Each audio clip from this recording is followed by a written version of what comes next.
will proceed to a room together within this building.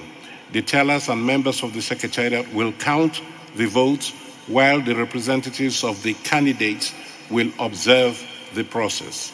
Only valid votes will be counted. Only valid votes will be counted. The Governing Council will elect the candidate having received an absolute majority of the votes cast as per Rule 35(1)(b) of the Governing Council rules. That is 50% of the valid votes plus one vote. If none of the candidates receives the required majority in the first round of voting, the candidate who received the fewest number of votes will be eliminated and a new round of voting held until such time as a candidate obtains an absolute majority of the votes cast. I understand that this procedure has been explained to all four candidates, and we have not received any reservations or opposition to the process as outlined. This process is very much in line, in compliance with the statutory provisions relating to the election of IPU president. So, Mr. President, if there are no observations from the floor, you may now proceed to inviting the candidates to make the introductions as foreseen in the process for the election of the president. Thank you. Thank you.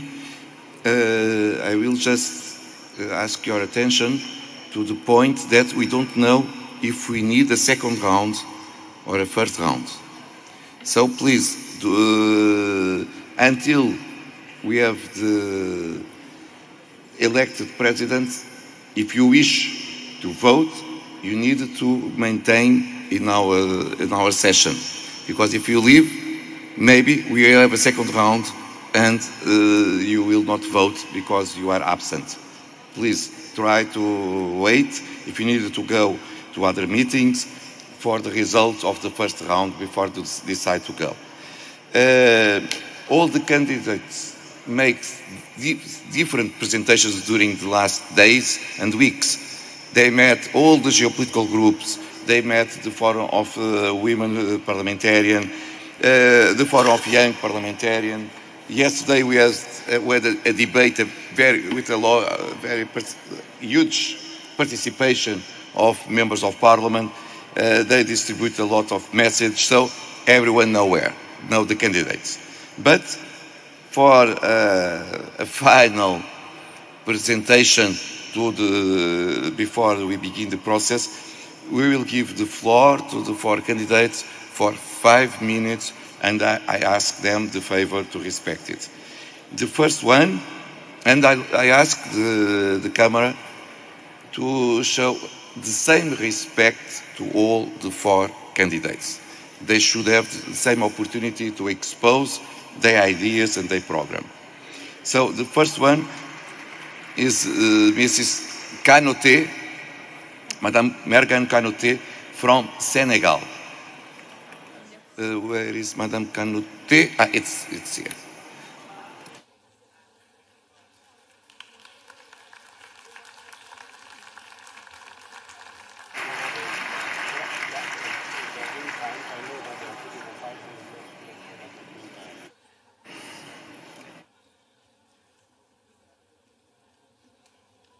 Just a second, Madame Kanoté, just un moment, s'il vous plaît. Nous sommes ensayés pour avoir le temps. Ok, c'est bon. Merci beaucoup.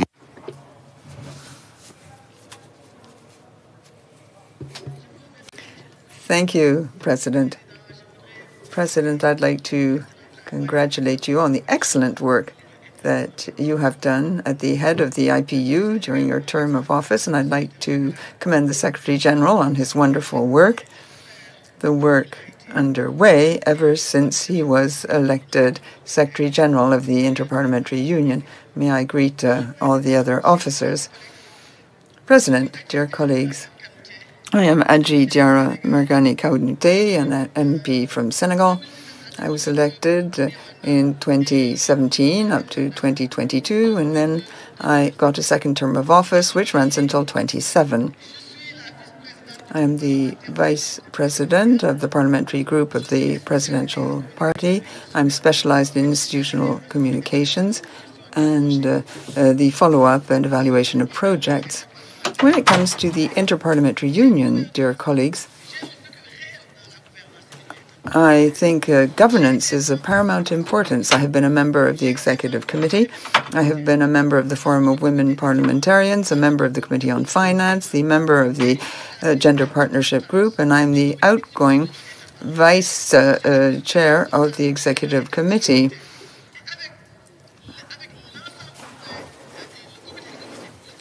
With the Executive Committee and the Governing Council, through this experience, I have seen that we really could work on the strategy of the IPU. I will respect the ideals of the founding fathers of the IPU, parliaments for peace, parliamentary diplomacy for dialogue. I fully espouse the values and the principles of the Interparliamentary Union. I am passionately interested in the IPU, and I'm convinced that I am the right woman for the job in order really to be the standard bearer of the IPU. I have the time, I have the requisite energy to devote myself exclusively to the IPU.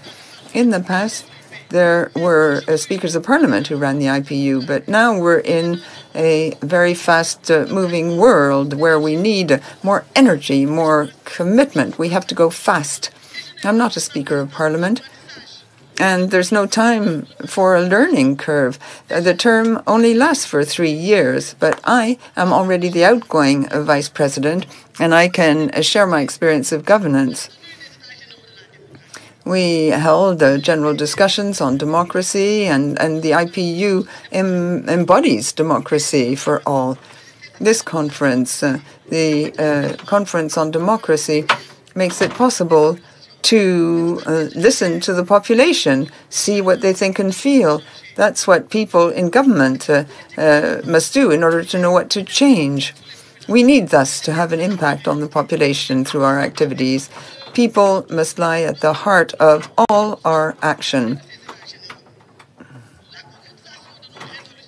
We need fully to implement our decisions and resolutions within the IPU. We have taken major decisions, but on the whole, they are not really implemented in our national parliaments. Through our national parliaments, we shall try together truly to work towards the implementation of these resolutions. We will also work together in order to have more regional offices of the IPU. That will bring the IPU closer to people. We have a regional office already in Uruguay and in Africa, in Egypt, and we will reinforce the activity of these regional offices. We shall also work together in order better to strengthen the group on transparency.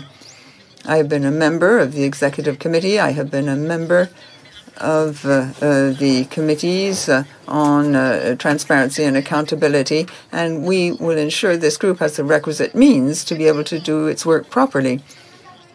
Also, religious tolerance, that's very important. Parliamentary diplomacy brings the populations of the world together, and we must live in a world of love and peace. That's what really counts. We condemn any form of violence. Also, Mr. President, and that is very important, we must revise our statutes in order to take account of certain concerns expressed by geopolitical groups. President, thank you. Thank you. Thank you, dear ladies and gentlemen.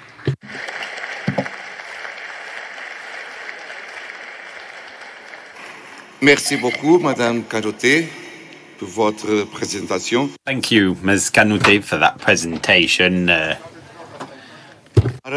Allow to make her presentation. Please, Madame, you have the floor.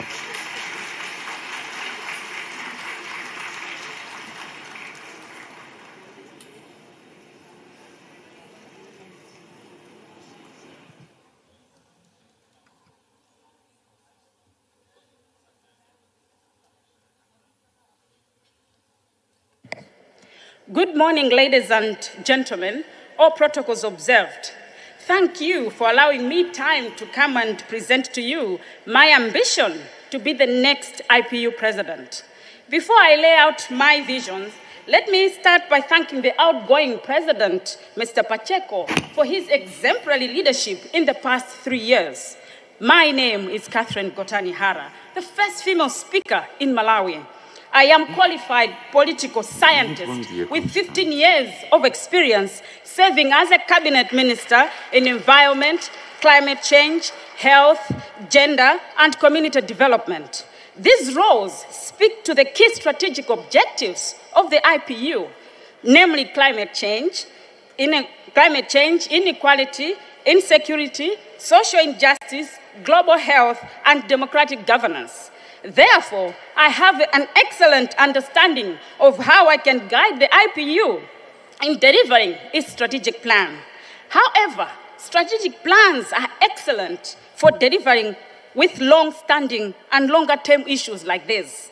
But they need to be complemented by initiatives that are more effective for dealing with emerging and urgent issues. As you know, the world today is struggling, and it has been in a state of permanent crisis for the last 2 years. This is due to geopolitical tensions, wars, COVID, high cost of living, inequality, and most worrying, people have lost faith in us as politicians and the institutions that we represent to solve their problems. I say we can do better. Can we say ordinary people know what the IPU is, what we stand for? I say we can communicate the business of the IPU to the world better. Yesterday, I put forward my vision and what I intend to achieve if elected. My 5-point plan in that vision is: 1, re-energize the IPU to make its presence felt on the globe by ordinary people. This could be done through introducing regional assemblies, building regional offices, and creating stronger engagements with global and regional bodies such as the UN, World Bank, IMF, African Union, Arab League, the EU, the South American Union, ASEAN, and others. 2, make the IPU a responsive institution, both in normal times and emergencies. What do I mean by this? I will give you an example. Imagine that you are on a journey from point A to B. You normally plan and you know what time you get there.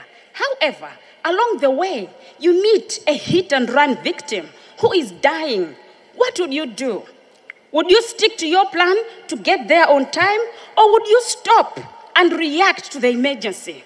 A good citizen would stop, and that's why I am proposing that the IPU should have an equivalent of the Security Council, just like in the UN. We need a body that can react to issues emerging there and then. We have people dying. We have people who are distressed. We can't wait when we meet in 6 months to discuss emerging issues. We need a body that can react as and when problems emerge in this world. This is exactly how the IPU should operate. It must have the strategic plan for longer-term guidance, but it must also respond to global emergencies spontaneously. 3, enhancing the roles and mandate of geopolitical groups by ensuring that they hold geopolitical assemblies to feed into the IPU General Assembly. 4, work towards bringing lasting peace in war-torn areas. This can be done through parliamentary diplomacy. 5, championing the introduction and adoption of model laws on climate change, gender, disability, and the youth. My mission would be to work towards a new IPU which is more proactive and effective in its pronouncements through the General Assembly. Mr. President, I'm aware that Gululak would want to see an enhanced cooperation between regions. I know that Africa would like to have a more amplified global voice and to end ongoing economic stress. I know the Asia-Pacific region is interested in strengthening parliamentary democracy and environment. For 12+1 group, I know issues of human rights, peace, economy dominate their agenda. From the Arab world, I know the issues to do with peace, coexistence in the Middle East, and Islamophobia are sticking points. I know that the Eurasia region, peace, trade, and environment are some of the topical issues taking center stage. To all 6 geopolitical groups, I say, in me, Catherine Gotani Hara, as your president, you have my commitment to work with you towards achieving your ambitions. Please, and therefore, Madam. Mr. President, if members want a leader who is visionary, fearless, determined, dynamic, and decisive, then look no further. Catherine Gotani Hara is your candidate. Vote for me. Merci beaucoup. Obrigado. Gracias. Shukran. Shenshe. Thank you.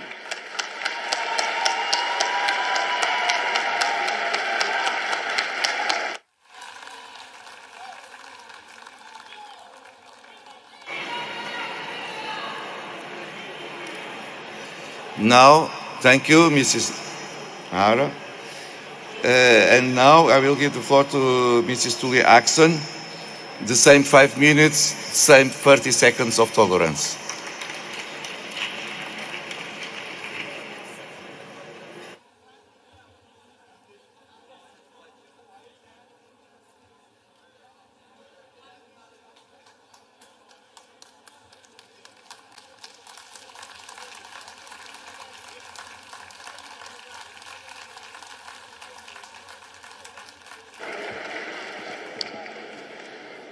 Honorable Duarte Pacheco, President of the IPU, Martin Chugong, Secretary General, colleagues and friends.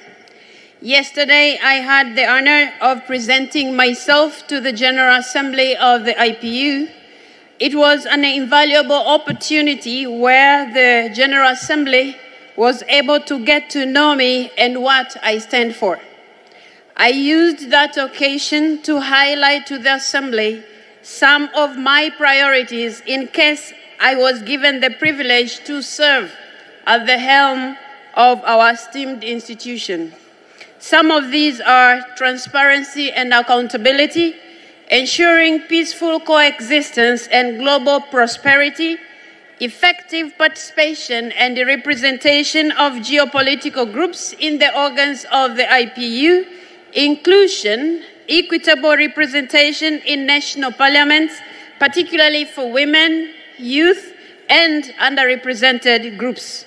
All these aim at striving for an inclusive, sustainable, and peaceful world.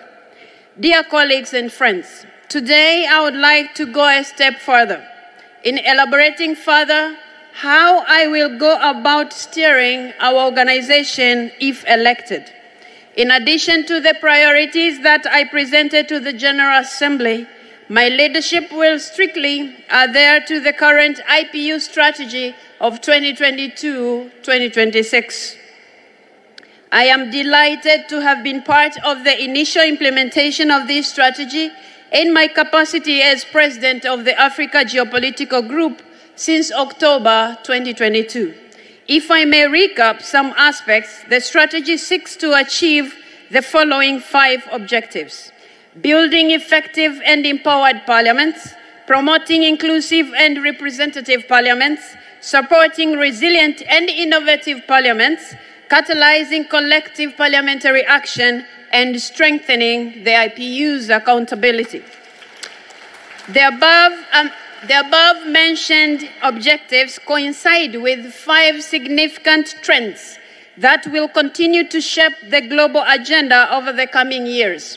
These are, first, the global existential threat of climate change and the growing social and economic inequalities, including an increasing digital divide exacerbated by the aftermath of COVID-19 pandemic, weakening public trust in national and global institutions of governance, and increasing threats to parliaments and their ability to serve their constituency effectively.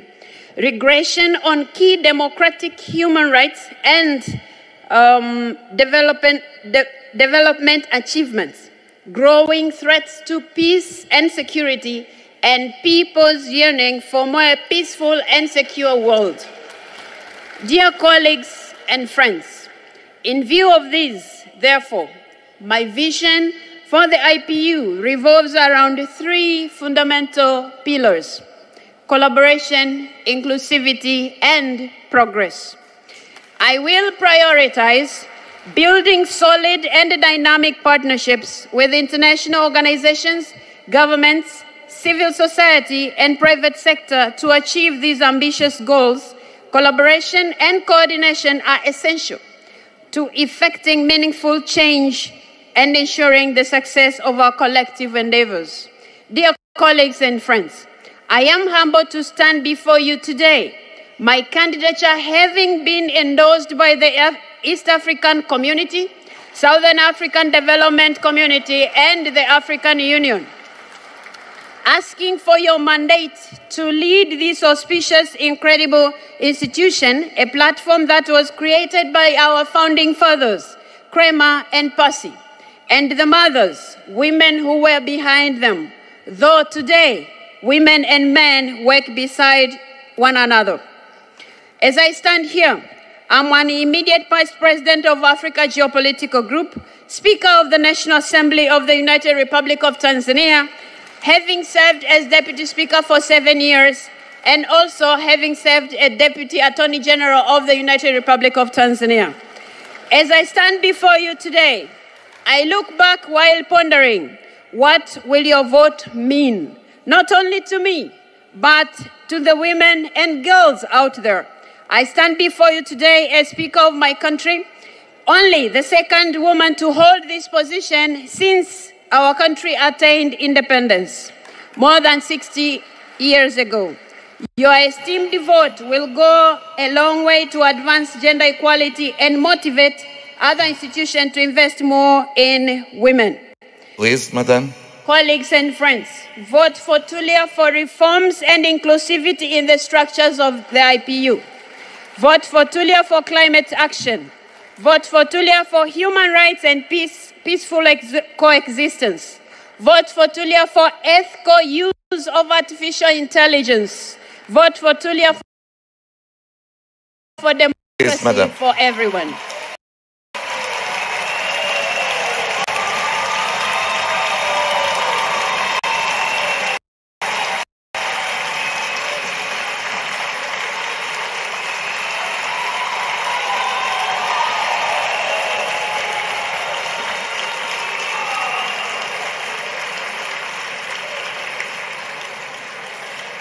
And now I will give the floor to Mrs.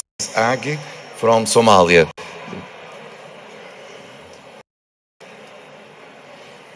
Five minutes, same 30 seconds of tolerance.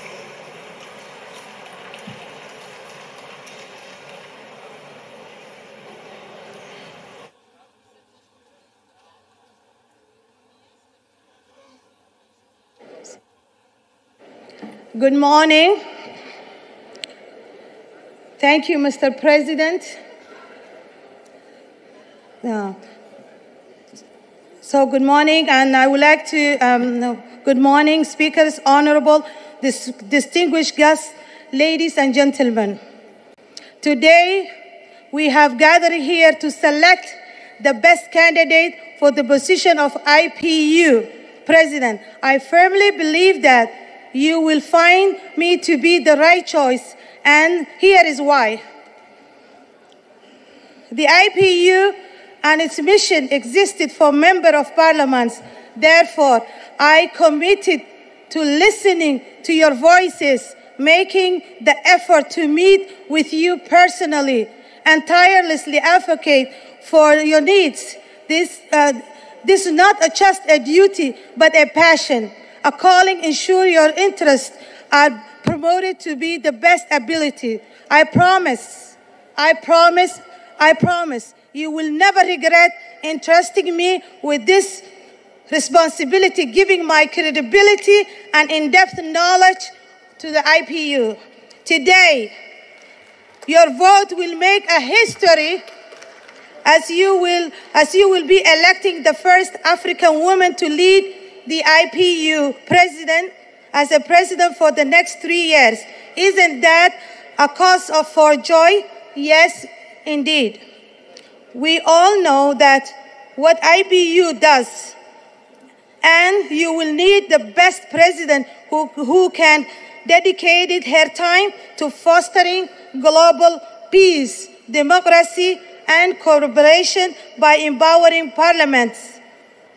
And this must be pursued without hesitation. You need me because in my mission, someone with no other agenda but to serve. Let me remind you that I am a just member of parliament. I understand your needs, and I will champion to accomplish your priorities. If you elect me today, I will approach this responsibility with high level and ready to act in your best interest.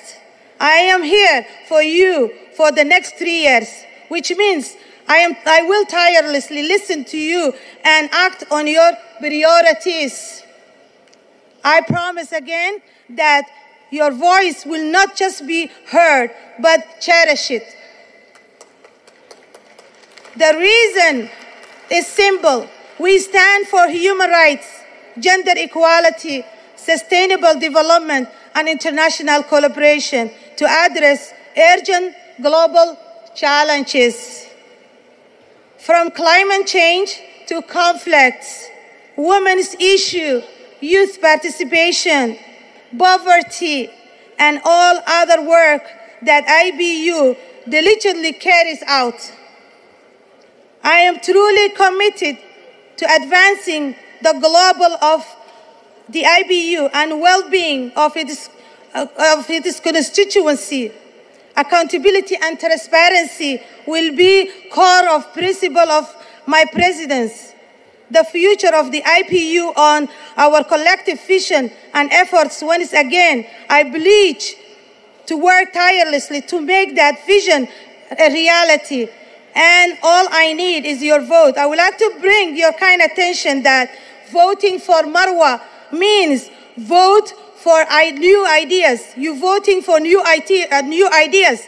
Vote for women that rise from voting for women that rises from environment that neglect women's leadership. Vote for hope. Vote for democracy. Also, this woman that you are voting, her words, that this woman that you are voting for her words and her action match. She don't have any hidden agenda. She always transparent, and you will see her that she is a crystal clear. Finally, vote for me and believe in you. I salute you and thank you for your attention, for listening to me. And I'm counting on your votes. Thank you, thank you, thank you.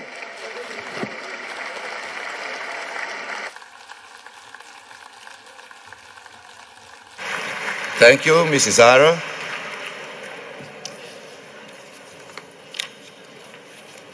So, a special word for the 4 candidates.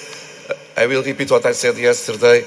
You are doing a great favor to the IPU, showing your availability and capacity to work with this organization is already a mission, and so thank you for your commitment with our organization. And now we will begin the vote. 3 points that I will ask the tellers to come here, please. The observers from all the candidates. And I will ask a special favor to our journalists. It is impossible to have cameras near the boxes because people need to be able to vote in a secret bullet without a camera point inside. So please. And it's necessary also to have the corridors free to movements. Otherwise, we will complicate the process. Please, all the corridors, the entrance as well, because our colleagues that will come from the balcony, and so we need to have capacity to have movements without losing time. And now we will begin by alphabetic order. I will give the floor to Ambassador Ana Philip, that has the task to call all of you to vote. The tellers are here, the observers from the candidates as well. I just see Mrs. Esther. Or here, the first round.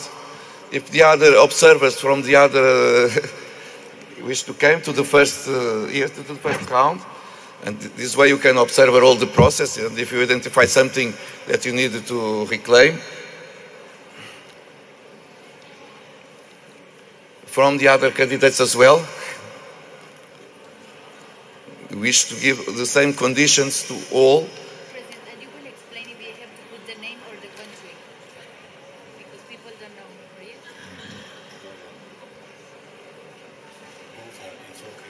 Okay, okay.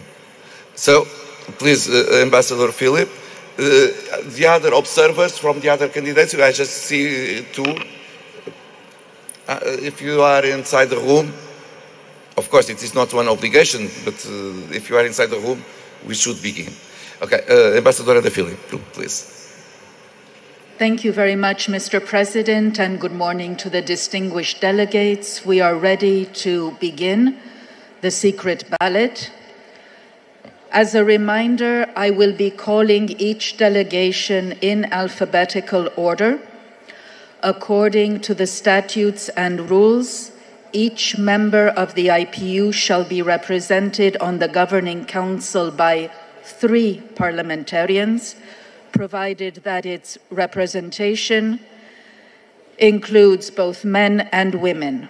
Single-gender delegations will only be entitled to 1 vote, and only parliamentarians may cast the vote, so only MPs physically in the room can come down to cast their votes.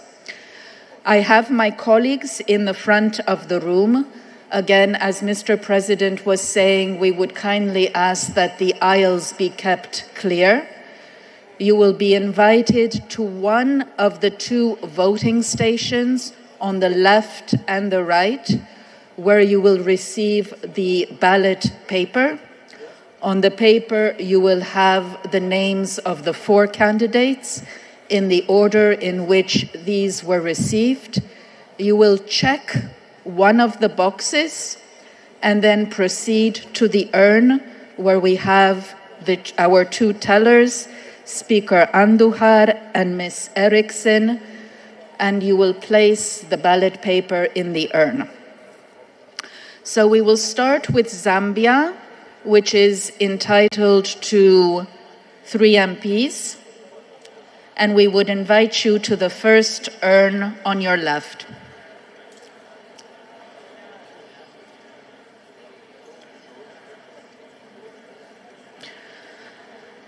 We will continue with Albania, which is entitled to 1 vote. If you go to the urn, please, on your side of the room, on your right.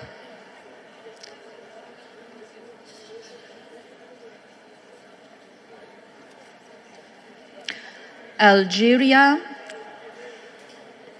May we please ask the photographers, please move away from the stage.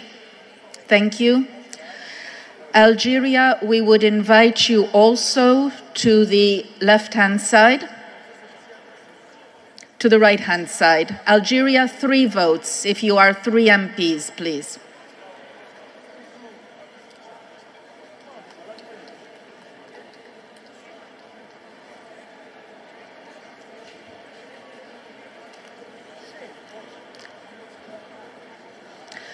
Andorra, may I invite to the left-hand side, please, 3 MPs.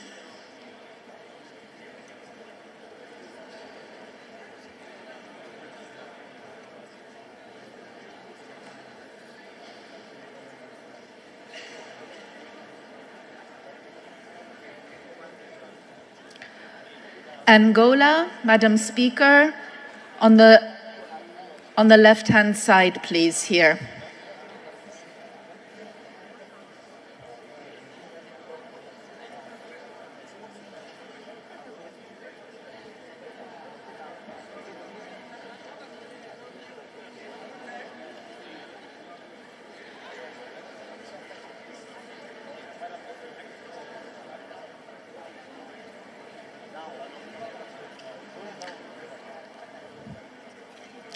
Argentina, 1 vote.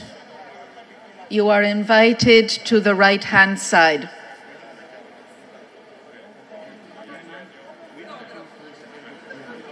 Sorry, I cannot change the vote. I cannot. No, we cannot interrupt the vote. We kindly ask you to wait 10 more minutes. We continue with Armenia. Armenia, 3 votes. If you can come to the left-hand side.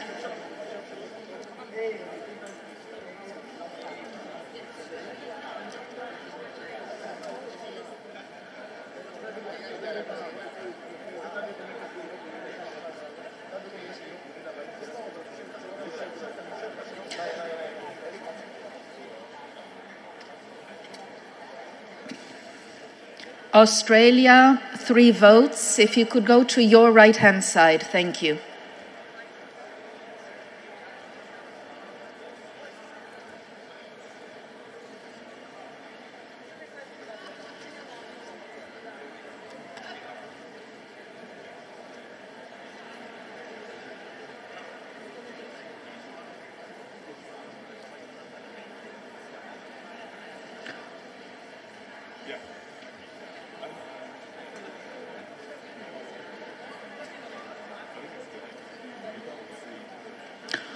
Austria, 3 votes. Please proceed to your left-hand side. Austria, 3 votes. Austria, I understand there's only 1 MP, 1 vote, please. Thank you.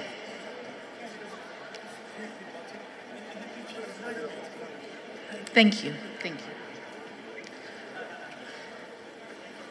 We continue with Azerbaijan. 3 votes. On the left-hand side, please, Azerbaijan.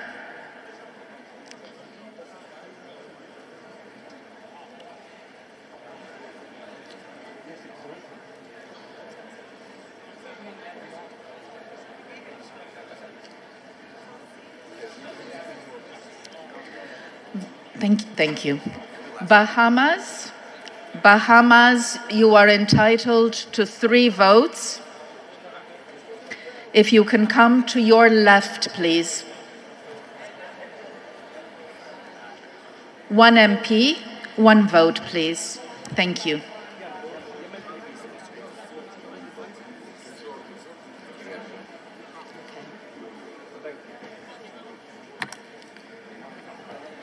Distinguished delegates, we have a special request from our president due to a delegation that is rushing to the airport. I am inviting Yemen with 1 vote to proceed to vote.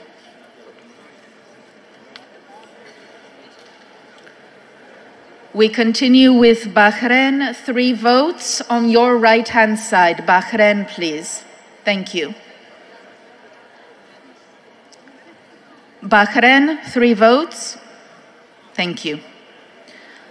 Bangladesh, 3 votes. If you can come to the urn on your left-hand side. Bangladesh.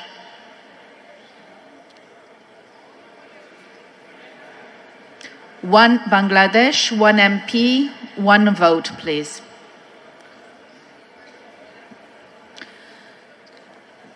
Belarus, if you have 2 MPs, you may come and vote on the left-hand side, please.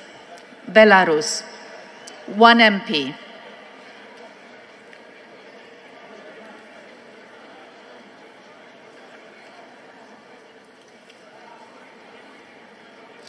Belgium, 3 votes.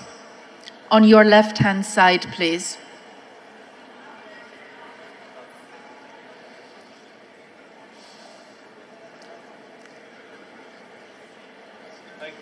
Have a good trip.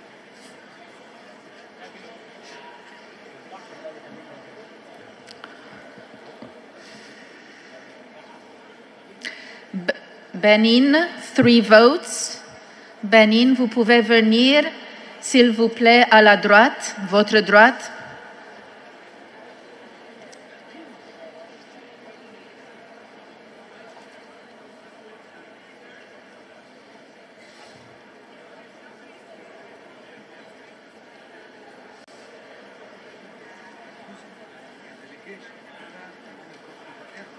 Yes, yes. Okay.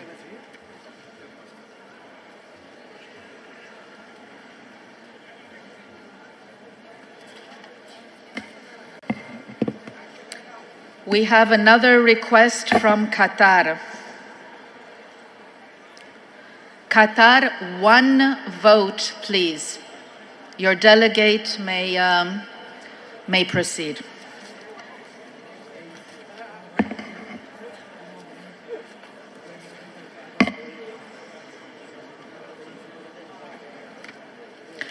We continue with Bolivia. 3 votes, Bolivia, on your right-hand side, a la derecha.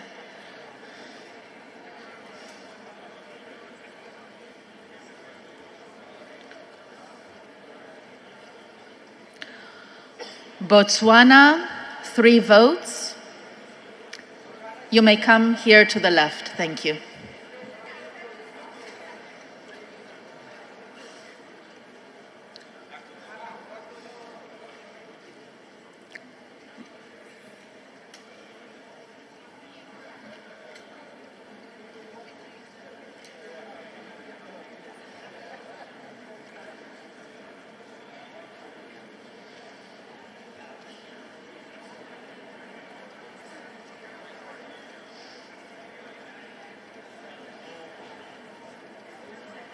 Thank you, Gary. Brazil, you have 3 votes. Please proceed to your right-hand side.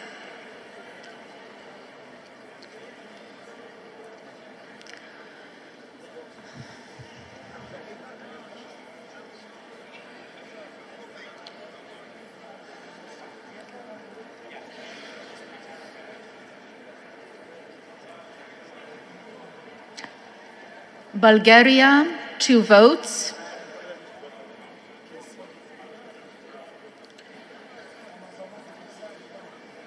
Bulgaria, please, 2 votes on the right-hand side. I see there's space there.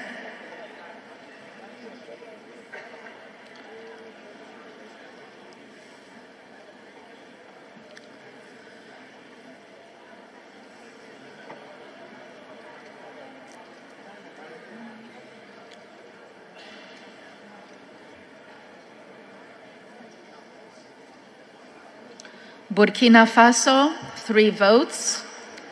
Please come to the left-hand side, to the urn here.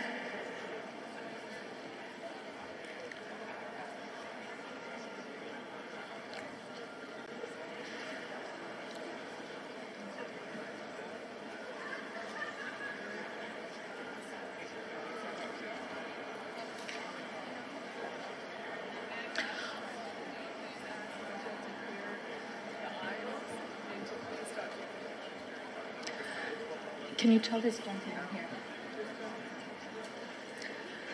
Again, please, we really need people who have already voted. If you could please clear the aisles. We cannot have groups of people. Sir, please. And again, please, no taking pictures and no filming in the area of the voting booths.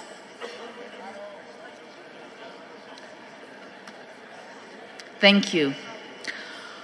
Burundi, 3 votes. You may come to the urn on the left-hand side, Burundi. Cabo Verde, 3 votes. Cabo Verde, you may go to the other side on the right-hand side. 3 votes.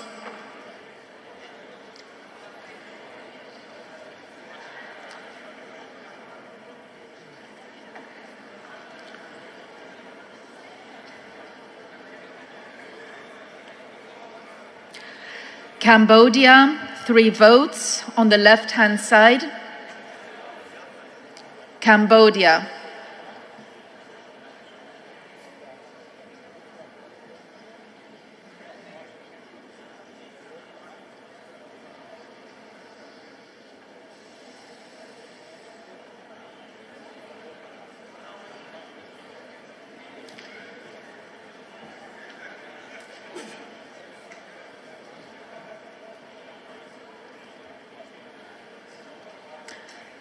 Cameroon may prepare.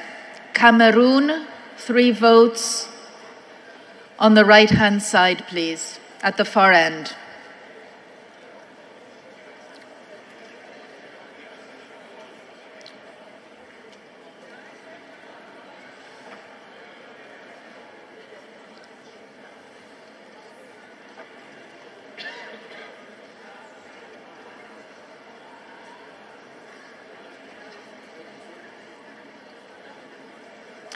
Canada, 3 votes.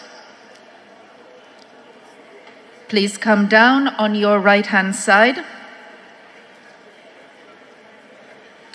Chad has 2 votes. Please come down on the left.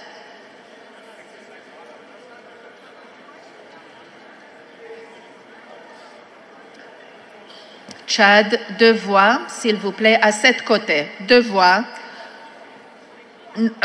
Chad, vous n'avez pas enregistré des femmes. Chad, you didn't register. To check. I will ask my colleagues to check, and we will come back to Chad.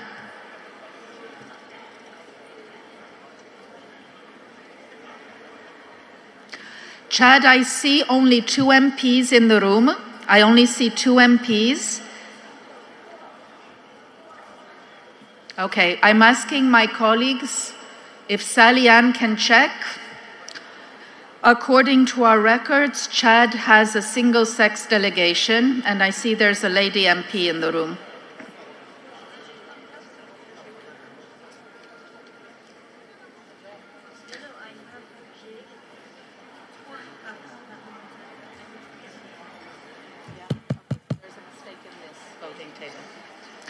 Okay, Chad, thank you for your understanding. I confirm that 3 persons can vote. Je confirme les 3 parlementaires peuvent venir pour voter. Je vous remercie. Thank you. Chile, 3 votes. Chile, can we ask you to come on the left-hand side? Thank you very much, Chile.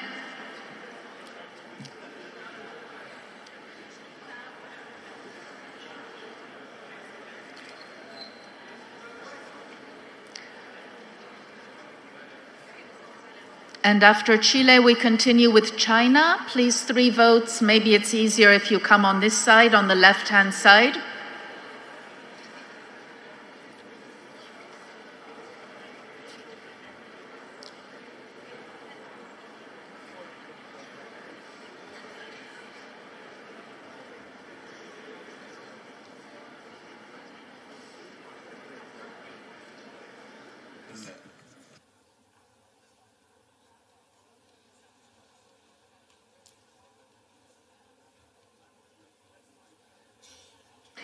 Excuse me, can we please leave the aisles open?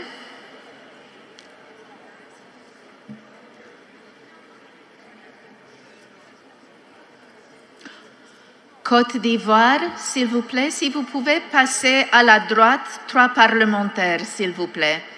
Côte d'Ivoire, 3 voix.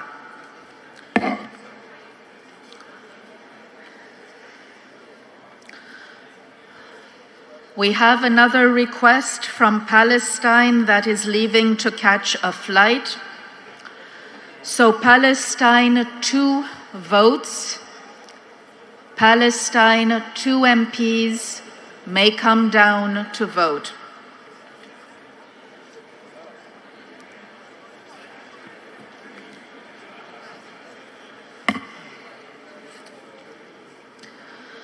We continue with Croatia, 2 votes. On the left-hand side, please.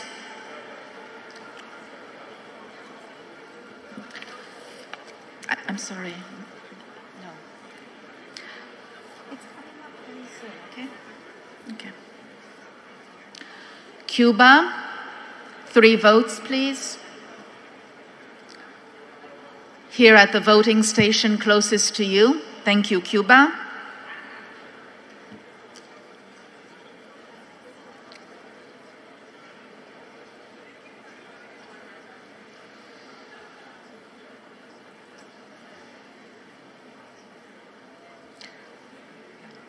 Czech Republic, 3 votes, please. Thank you. Yes.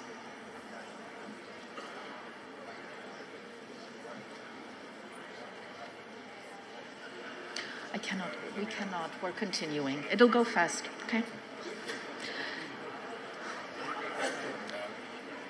DRC. It's late stage, it's very difficult. DRC, 3 votes, please. If you can come to the left-hand side, s'il vous plaît. République démocratique de Congo, 3 voix. Denmark, 3 votes. On the other side, please. On your right.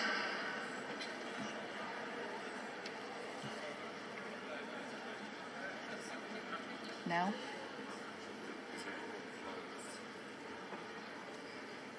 Okay.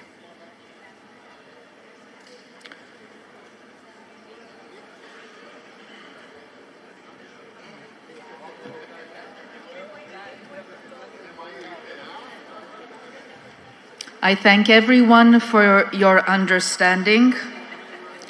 We are being informed as we go along that there are delegations that have flights at 1:30 p.m. I would invite the distinguished speaker of Tuvalu, 1 vote, to proceed to the front of the row.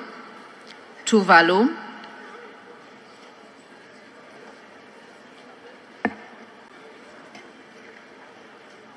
I would also invite the Republic of Korea with 2 votes.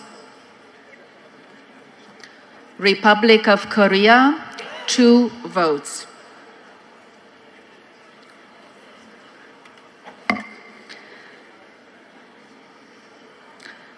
And the last request from Turkey, 3 votes, Turkey. On the other side of the room, Turkey, if you can come down.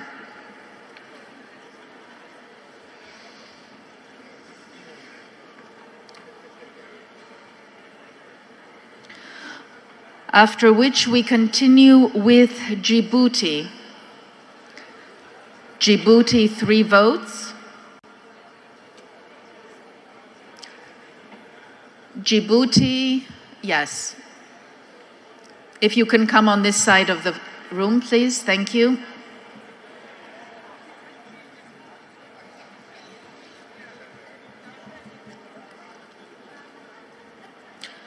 Dominican Republic, 1 vote on the left-hand side.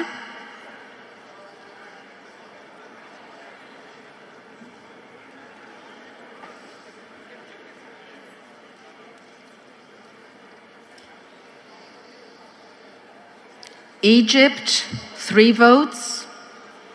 On your right-hand side, Egypt, thank you.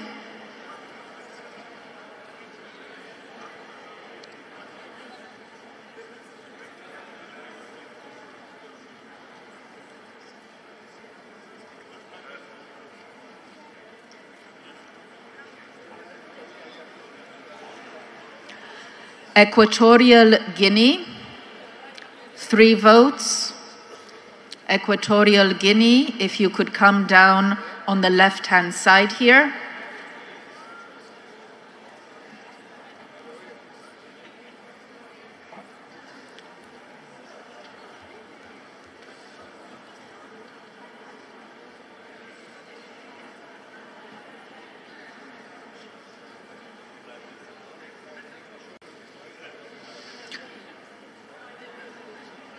Equatorial Guinea, you can come here. We have space here, please. Estonia, 3 votes. You can also come down to the left-hand side. Estonia, 3 votes.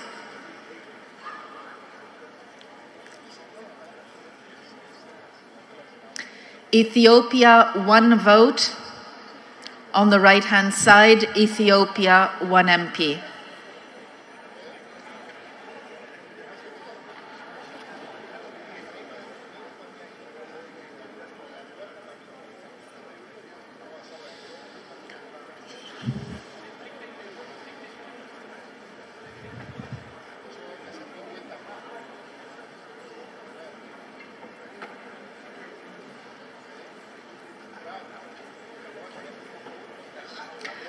Fiji, 3 MPs on the right-hand side, the far end.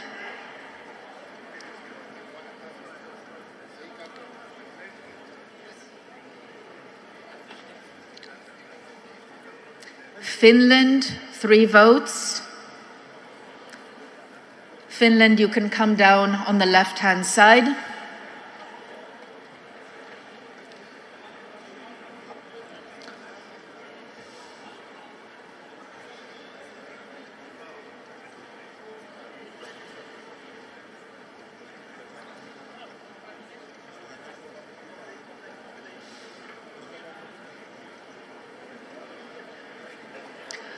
La France, vous avez 3 voix. France, you have 3 votes. À votre droite, s'il vous plaît. Could you please come down to the right-hand side?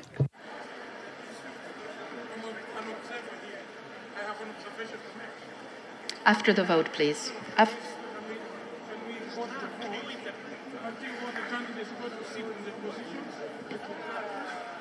Okay, we have taken note of the request, sir.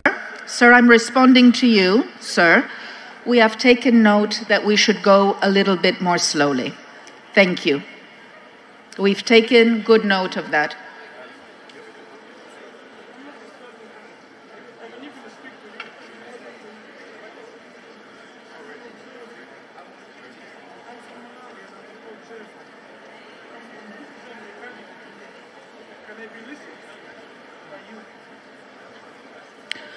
Nous allons continuer avec le... Now we'll continue with Gabon.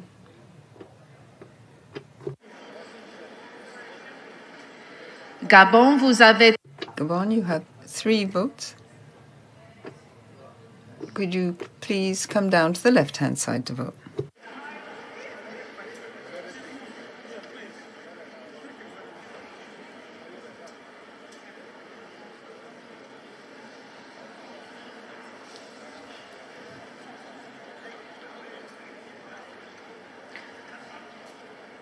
Gambia, you have 3 votes. Gambia, if you can come on your left-hand side. Thank you. Gambia.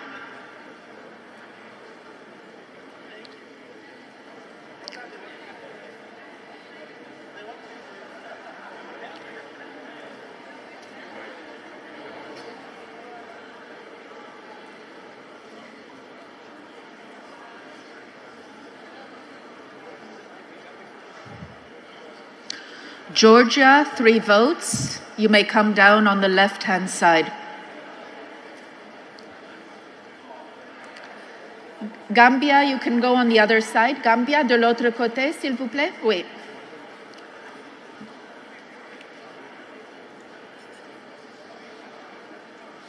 Followed by Georgia on the left-hand side.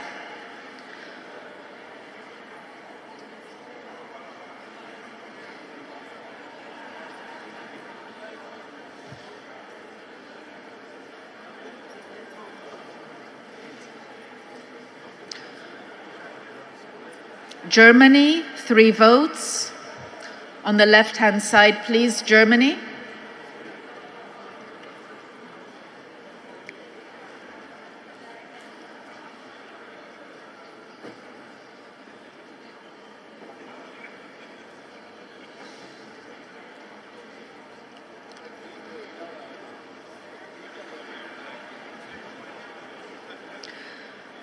Ghana, 3 votes, please. On the right-hand side, Ghana.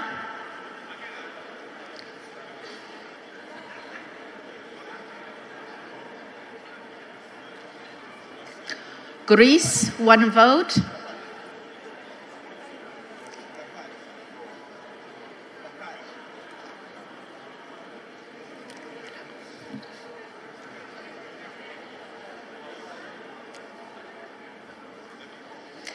Guinea, 3 votes. On the right-hand side, please, Guinea.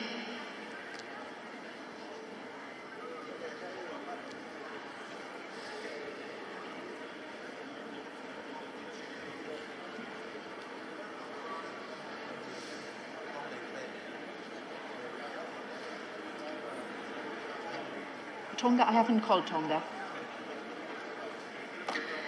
Guinea-Bissau, 3 votes, please. Guinea-Bissau, if you can go to the right-hand side. Or there's space here. You can go to this one on the left, Guinea-Bissau. Guyana, 3 votes.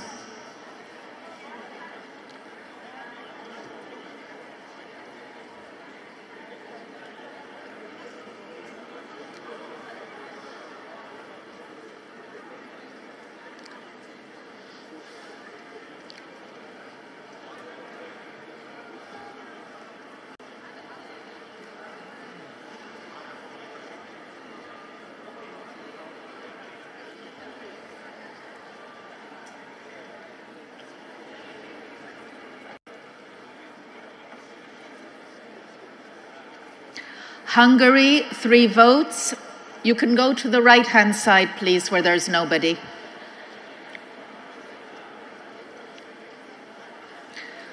And Iceland as well, 1 vote. If you could go to the right-hand side, Iceland.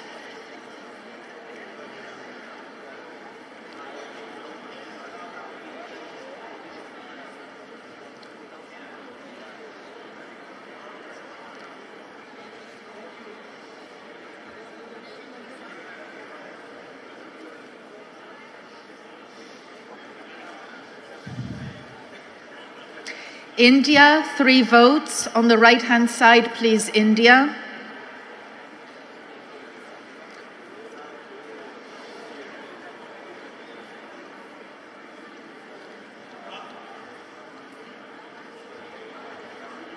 Please. Please do not assemble, sir. Please do not assemble in the front of the room. India, thank you, 3 votes, followed by Indonesia, 3 votes. If you can come down on the left-hand side, Indonesia.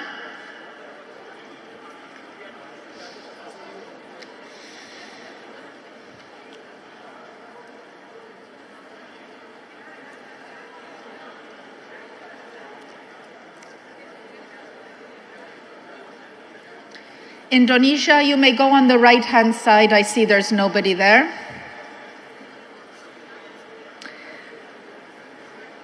I will ask Iran to prepare 3 votes, 3 MPs. You may come to the left-hand side.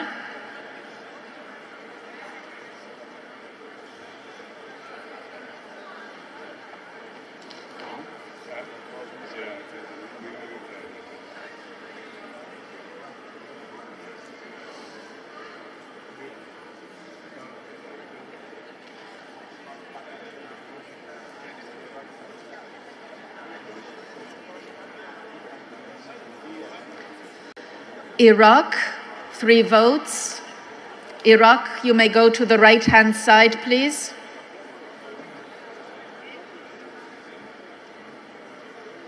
Followed by Ireland, 3 votes.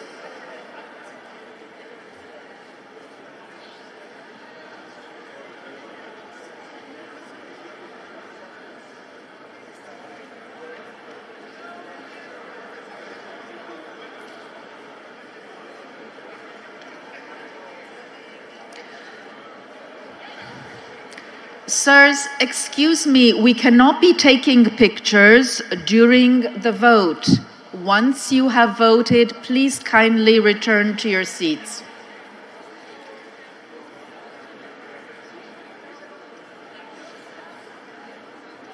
There is absolutely no need for the staff to come down.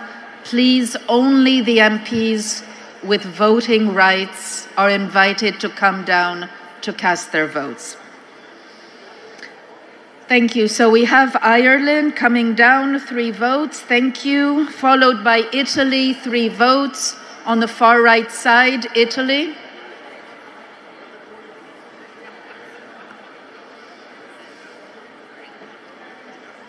Japan, 3 votes. Please come down, left-hand side, Japan.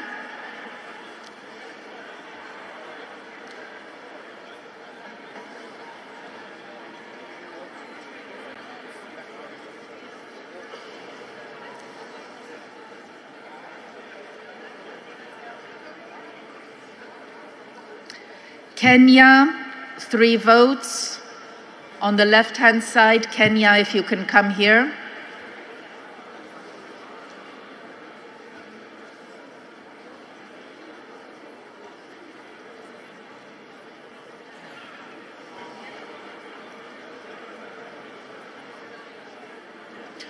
Kuwait, 1 vote. Please come down.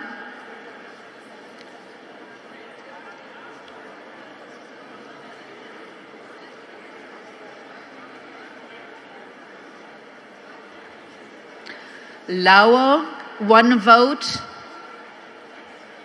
1 MP may come down from Laos. Latvia, 1 person, please. Latvia.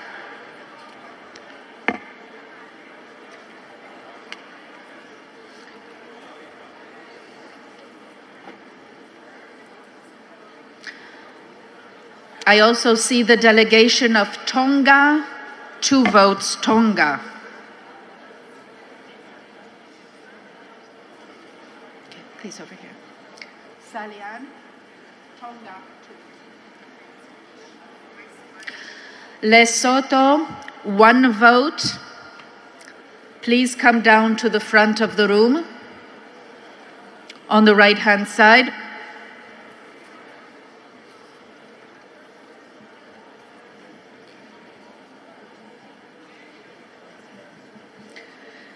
Libya, 3 votes. Please come down the left-hand side, Libya.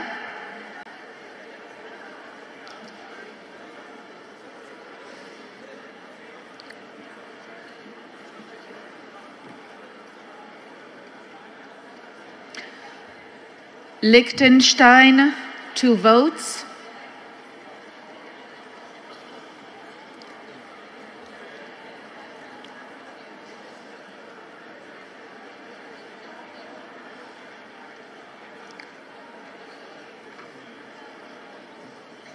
Libya.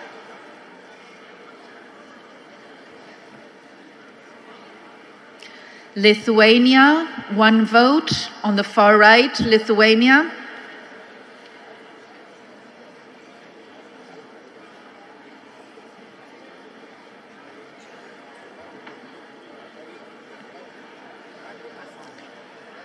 Malawi, 3 votes. On the left-hand side.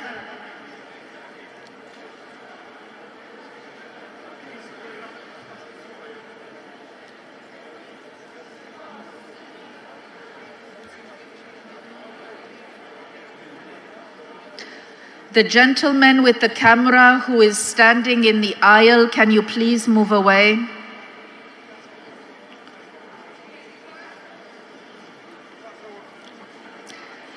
Please keep the aisles open. Please stand away from the aisles. Delegations are coming down. Thank you. Malaysia, 3 votes. Please come down to the right-hand side, Malaysia.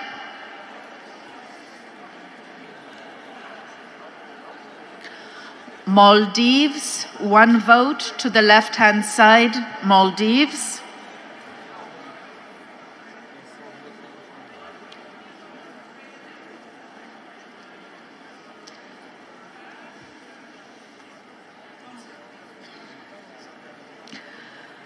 Mali, 3 votes, please. Mali, à la droite extrême. Merci beaucoup.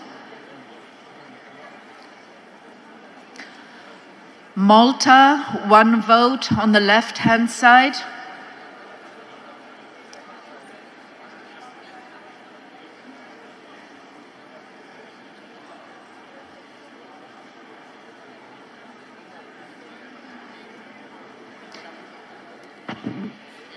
Juan de Dios. Excuse me, we need to keep the aisles open. Yes, please, they should not be standing in the aisles. Mauritius, 3 votes. Please come down to the right-hand side, Mauritius.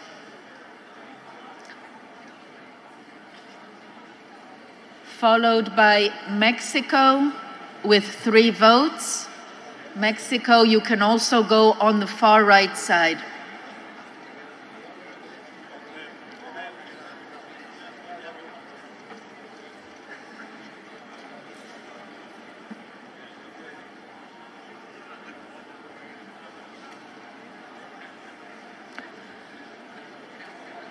Monaco, 2 votes. On the right-hand side, Monaco.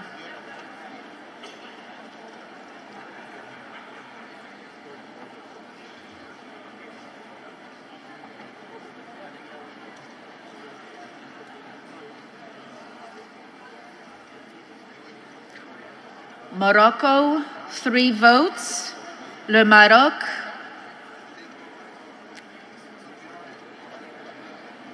À l'urne de la droite, s'il vous plaît. The right-hand urn, please.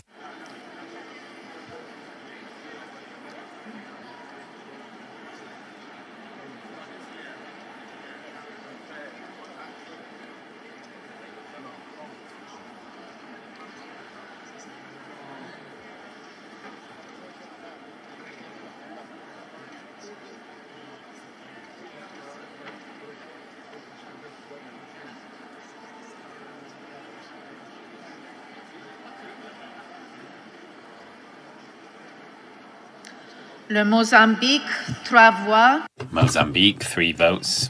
The right-hand urn, please, Mozambique. 3 votes for Mozambique.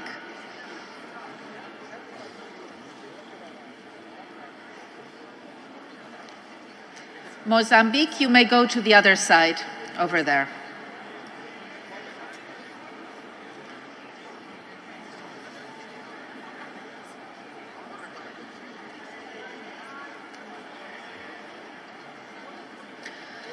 Namibia, 3 votes. Thank you, Namibia. On the left-hand side, please.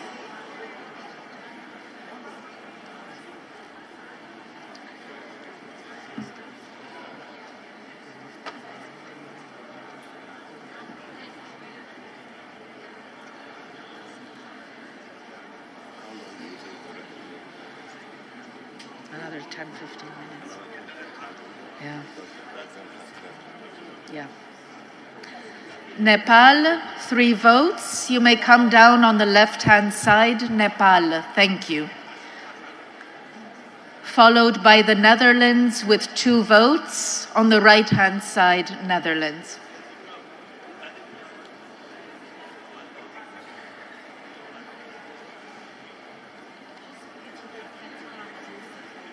I called them.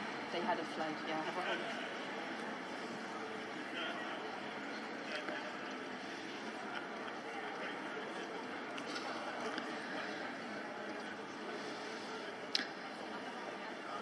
After Nepal, Netherlands, 2 votes.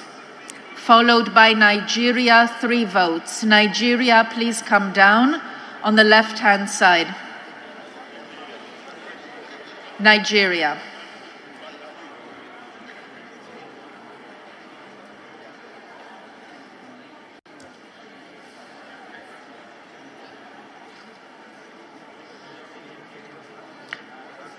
Norway, 3 votes. On the left-hand side, Norway, please.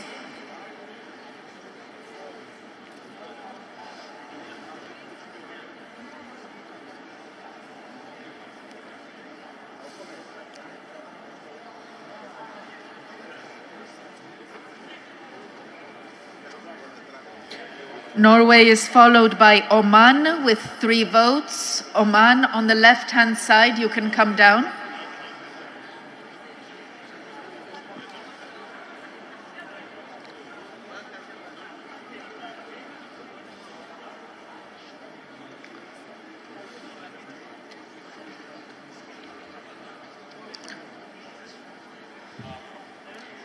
Pakistan, 3 votes. On the left-hand side, if you can come down here. Pakistan, please. Palestine has voted. We continue with Peru with 1 vote.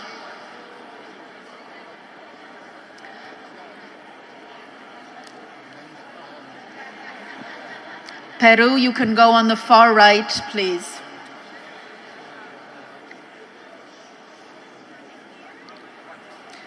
Poland as well. Poland, 1 vote.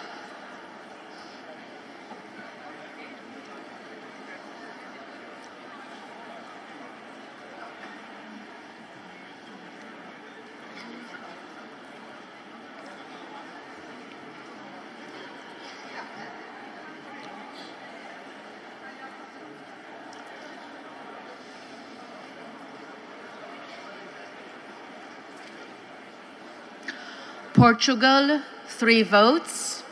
On the left-hand side, please, Portugal.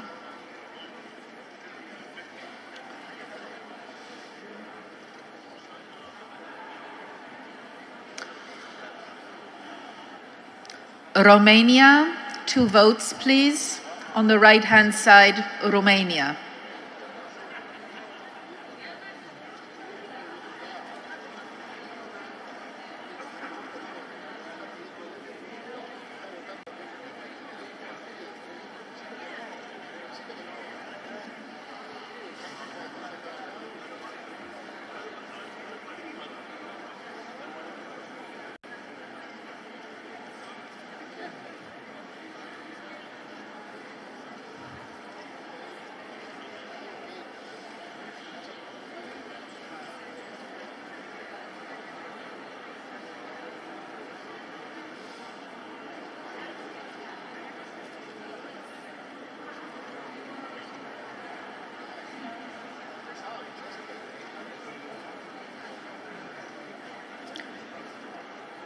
If we can continue, please, we will continue with the Russian Federation. 3 votes on the right-hand side, Russian Federation.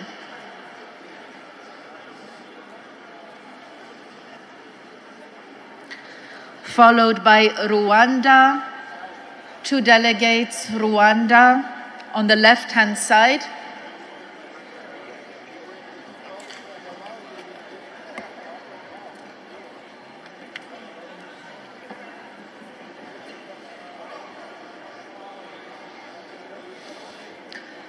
The delegates that are in the galleries, you may wish to come down already, and we would kindly ask that you wait on the side of the room until your country name is called. We are getting to you very, very soon. We are continuing with the delegates in the back of this room, São Tomé and Príncipe. São Tomé, you have 3 votes. You may come down.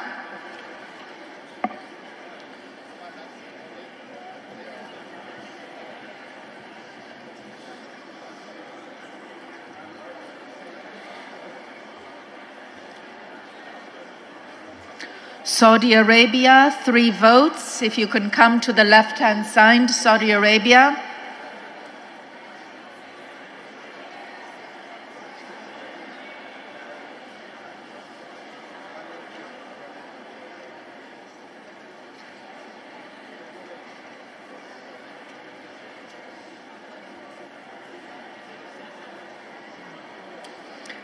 Salian. Are the delegates coming from upstairs? Have you seen Saudi Arabia? Have you seen Saudi Arabia? They're not right now. Okay. Senegal, 3 votes. You may come down. 3 votes for Senegal.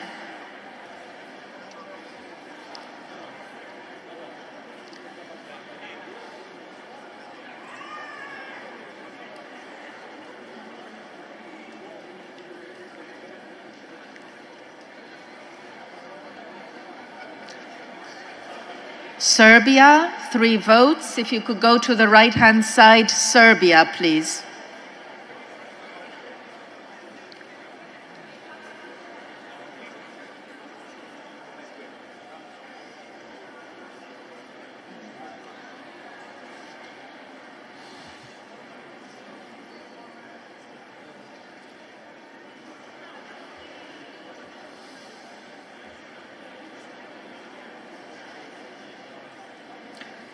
After Serbia, we have Seychelles with 3 votes. Seychelles, you may come to the right-hand side of the room.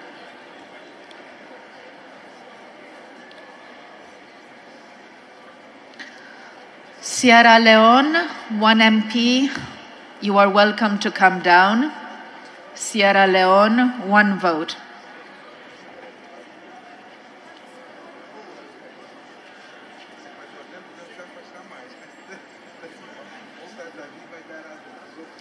Slovenia, 2 votes. Please come down, Slovenia.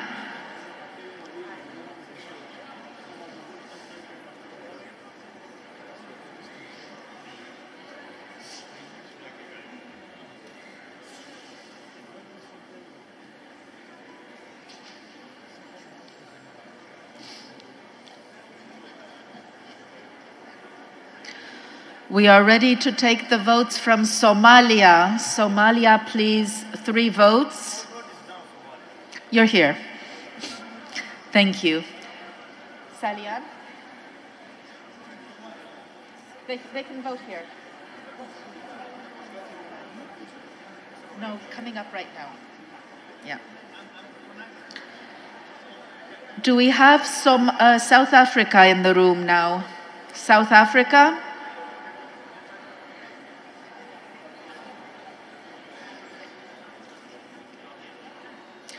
South Africa has 3 votes. Okay. Yeah, thank you. Thank you, Madam Speaker.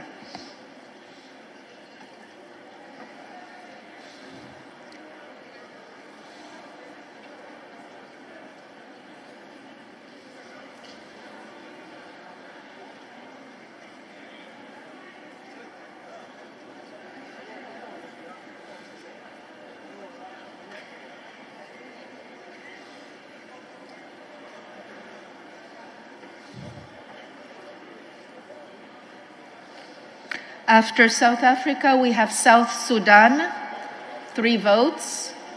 South Sudan, 3 votes, please.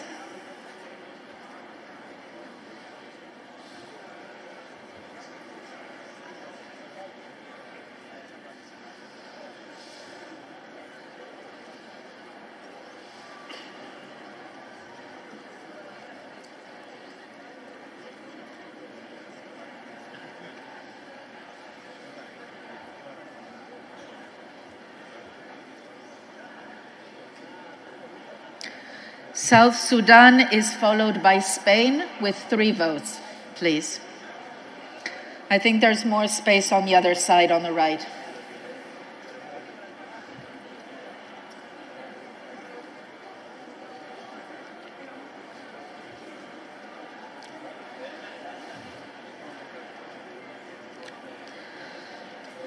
After Spain, we have Sri Lanka with 3 votes. On the far right side, Sri Lanka, please.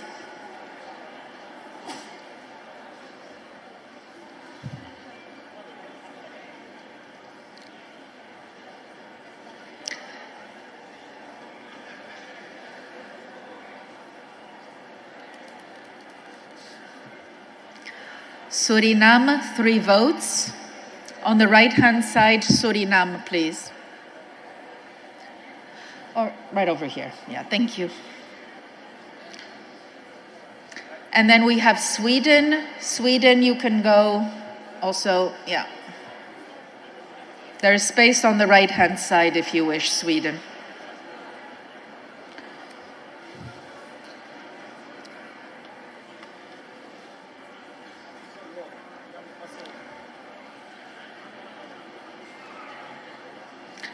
After Sweden, we have Switzerland with 3 votes.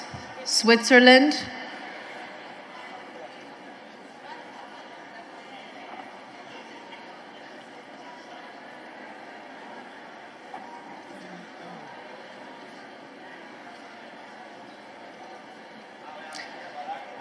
La Suisse, c'est bien là-bas, vous pouvez...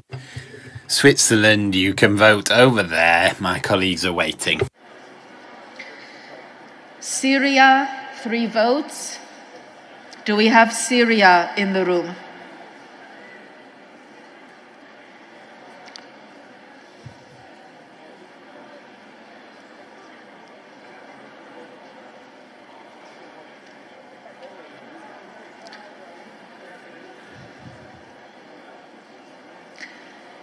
If there are delegates waiting over there to vote, you can come on the other side of the room so that we can move this along.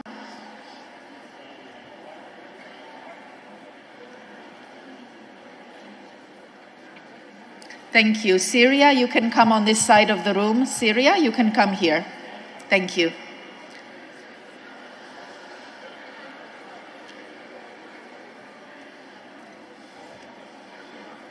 Yeah, I have.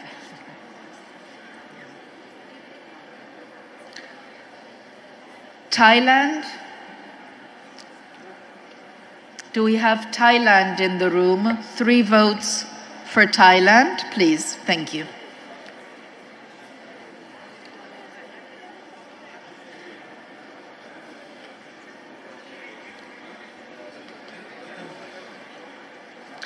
After Thailand, we have Timor-Leste with 3 votes.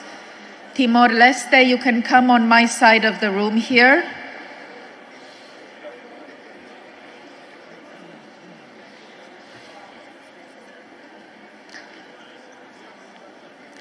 Thank you, Timor-Leste. You may get your ballot papers here.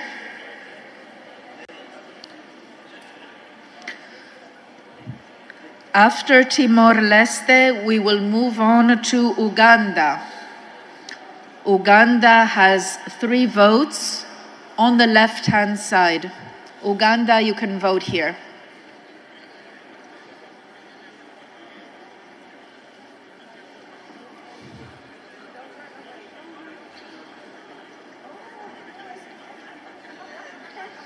I see the delegation of Ukraine. You may come and vote. 3 votes, please.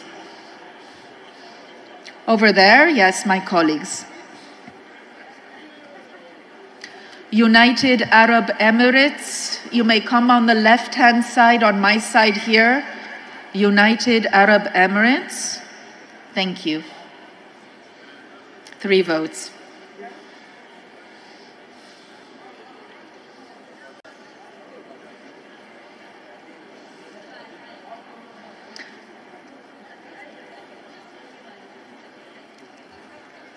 After the UAE, we have the United Kingdom with 3 votes. The United Kingdom may proceed. On that side there, I think it's fine. To be followed by the United Republic of Tanzania. If Tanzania can come on this side of the room.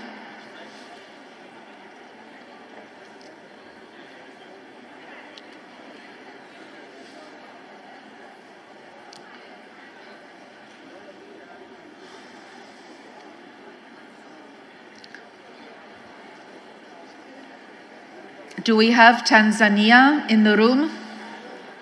Yes, thank you. Followed by Uruguay. Uruguay, 1 vote. Please proceed to my colleagues. Uzbekistan, 1 vote.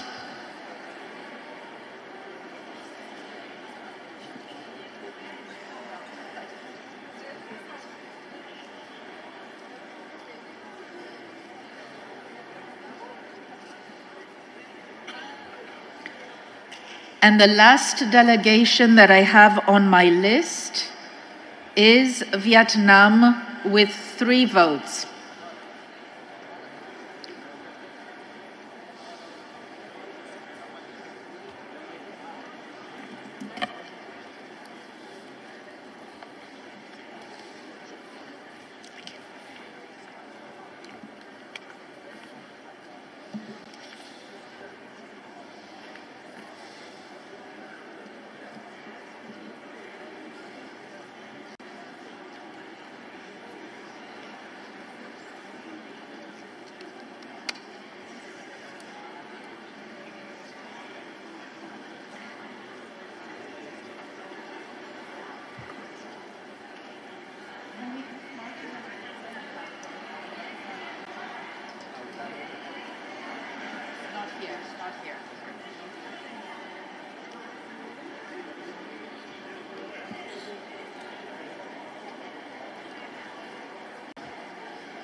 We are having the last delegations that are casting their vote.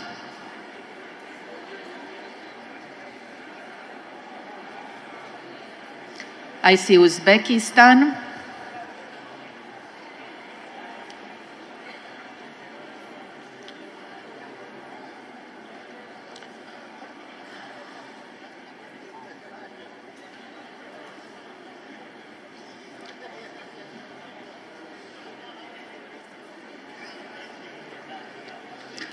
Has everyone voted there?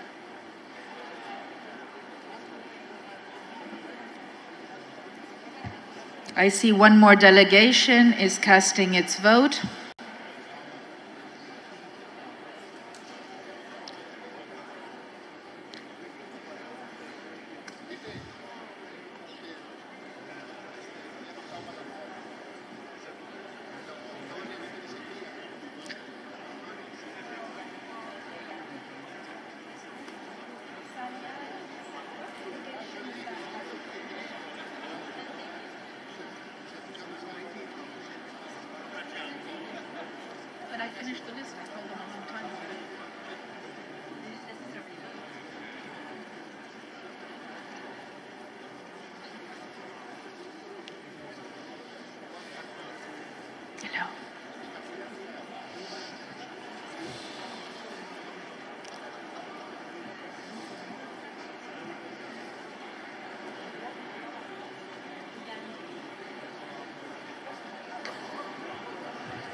So now I am going to ask if all the delegations have had the opportunity to cast their votes.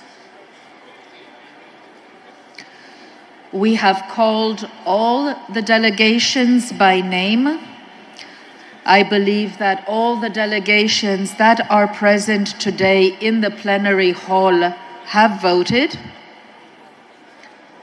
And as I do not see any other requests, Mr. Secretary General, I believe that the vote can be declared closed. Thank you.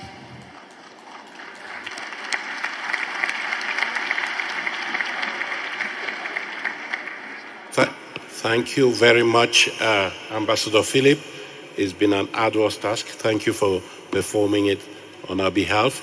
The President has just stepped out and we're trying to locate him, but I can, if you do agree, now declare that voting is now closed. If there's no objection, we can close the voting and proceed immediately to the counting of the ballots as foreseen by the process, which means that the two tellers, the 4 observers of the candidates, and the 3 members of the IPU Secretarial will now retire to a room that has been set aside for this purpose and proceed with the counting of the votes.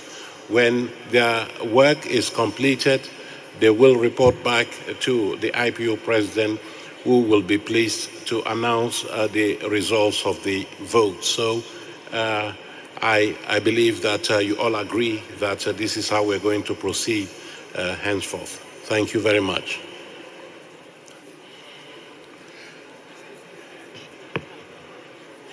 I take it that you agree.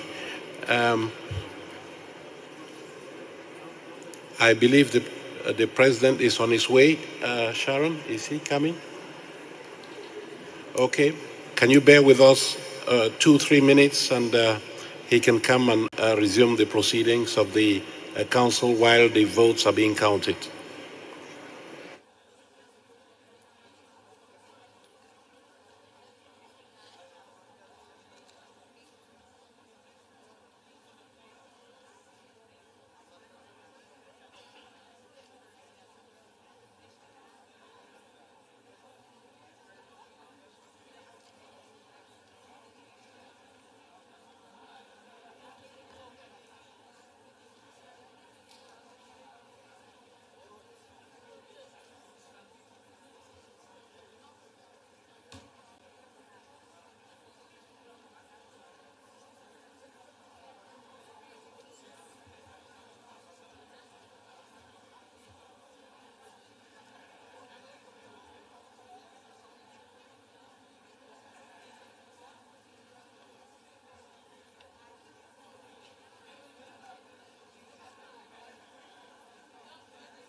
Honorable members, while we await the return of the President, Governing Council may wish to take up some items that do not require formal decisions from you.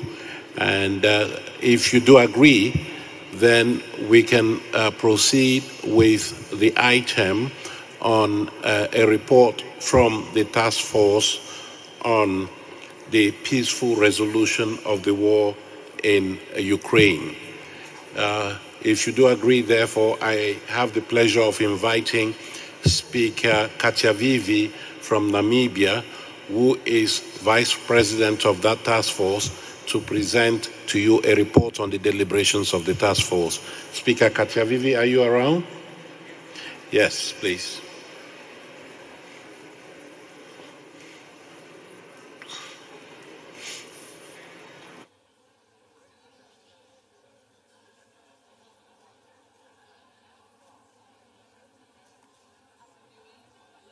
Thank you. Thank you very much. Honorable members, ladies and gentlemen, I have the pleasure to provide an oral report on the activities of the IPU task force on the peaceful resolution on the war in Ukraine. This is since March 2023. During these past 6 months, we have passed since our previous assembly in March 2023 in Manama. The task force has been meeting on a regular basis to examine developments, maintain communication with the two parliamentary delegations of Ukraine and Russian Federation, and try to develop a roadmap on the next steps that we can work on together with the parties concerned. We deplore the fact that the war is raging on with countless victims on both sides, and we have continued to advocate for a peaceful and for the return to negotiating table. In the interim, we are seeking to engage in parliamentary diplomacy and to focus on small steps which can eventually lead to dialogue and better understanding.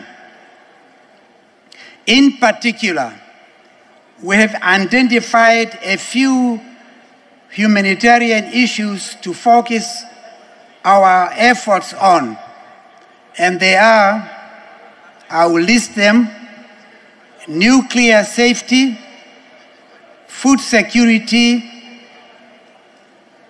access to and exchange of and treatment of prisoners of war, protection of ecologically dangerous sites, and fifth, the situation of children affected by the conflict, particularly in the context of the population displacements.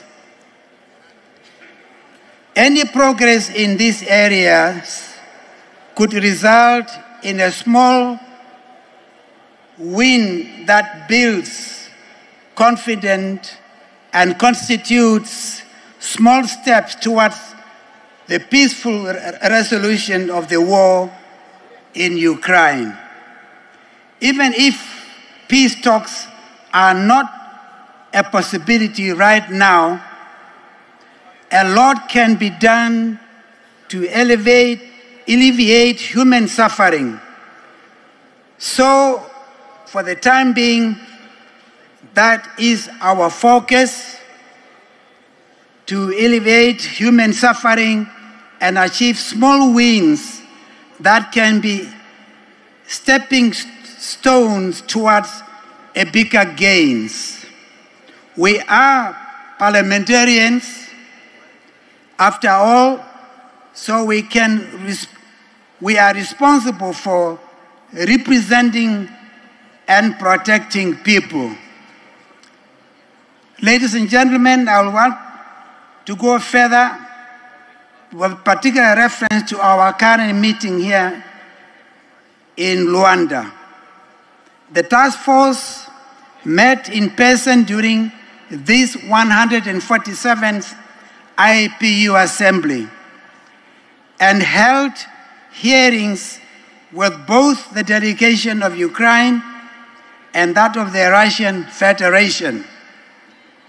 We started by asking them, two of the delegation,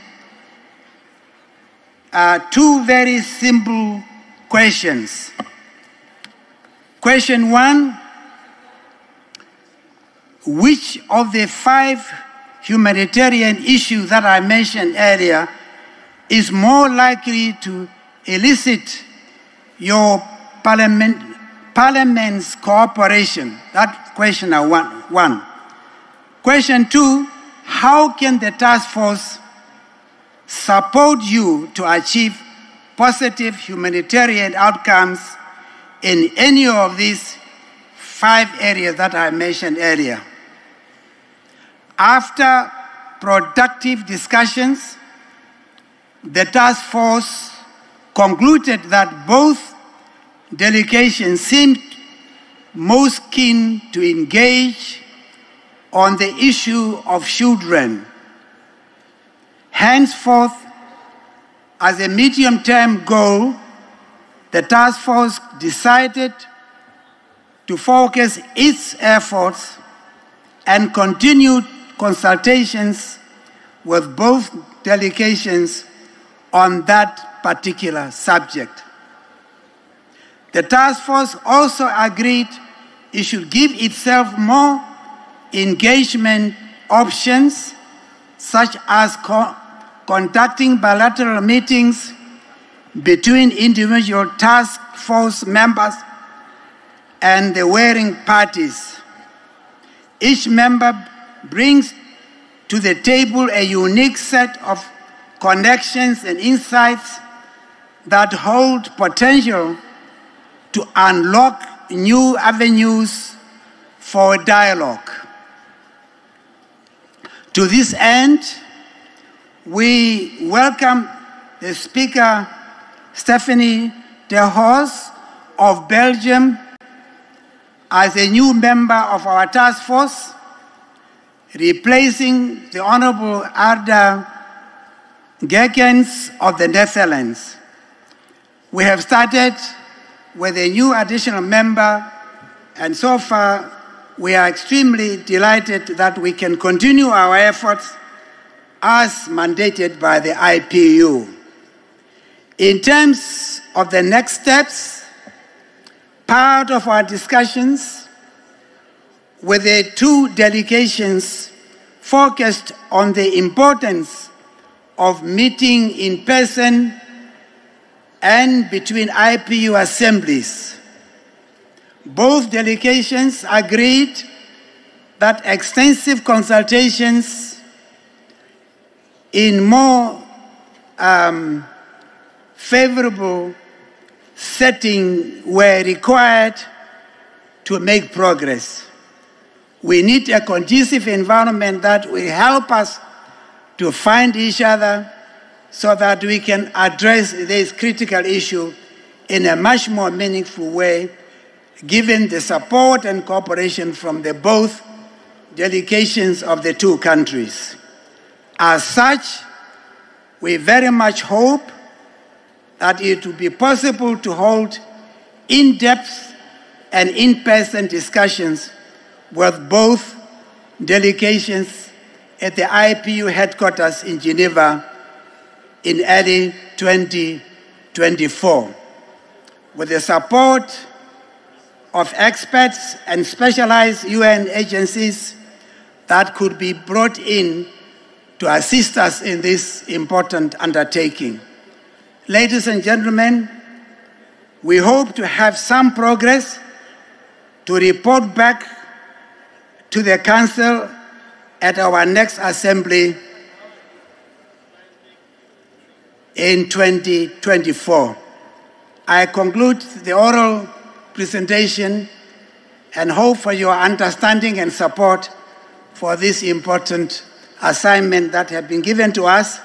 We are willing to continue, but we need constant support for the entire membership of the IPU. I thank you. Thank you, Mr. Speaker, the Vice President of the Task Force. I hereby that we acknowledge about the report. Any comment? Okay. We'll proceed to the next item, but before we do so, I'd like to know that I'm sitting here on my capacity as the Vice President of the IPU until the President come back.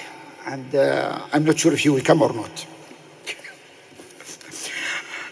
Now, let's start with the Committee on the Human Rights of Parliamentarians, which met extensively during this assembly. I'd like to give the floor to the Vice President of the Human Rights Committee. As it's customary for our assembly, delegations who would like to take the floor to briefly comment on cases in specific country are invited to do so immediately following the presentation of the draft decision for that country. These comments will be noted for the record, and if they certain clear opposition with regard of the specific decision will be marked as reservation on the first page of that decision, as well as being made available on a dedicated web page. Madam Vice President, the floor is yours.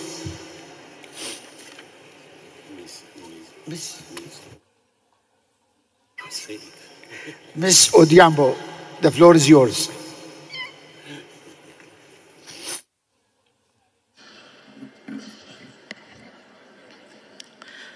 Mr. President, dear parliamentary colleagues, I have the honor to present to you the report of the Committee on the Human Rights of Parliamentarians on the session held in Luanda.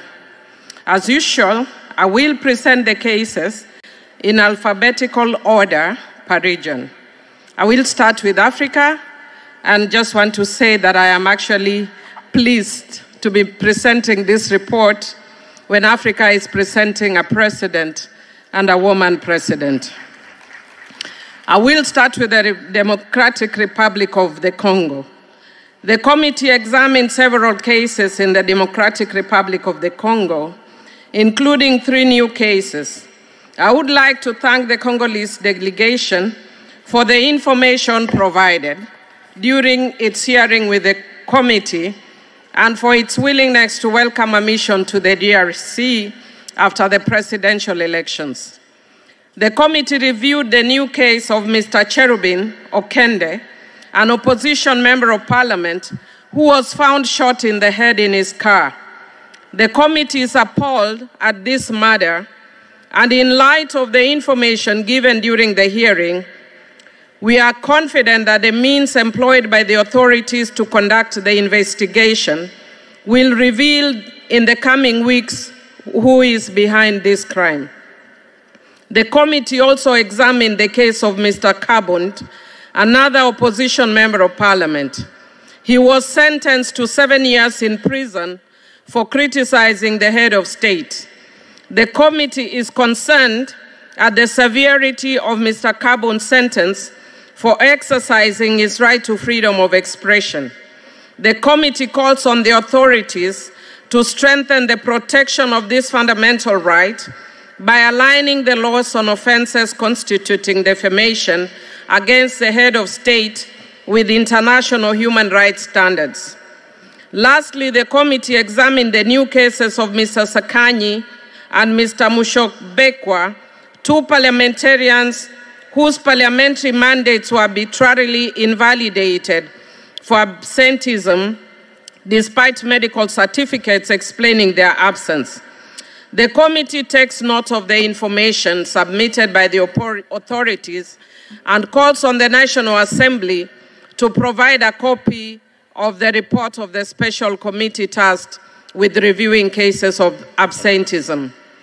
We invite you to adopt the draft decision on pages 1 to 7 and 28 to 34 of the English version and French versions, respectively. I move to Eswatini.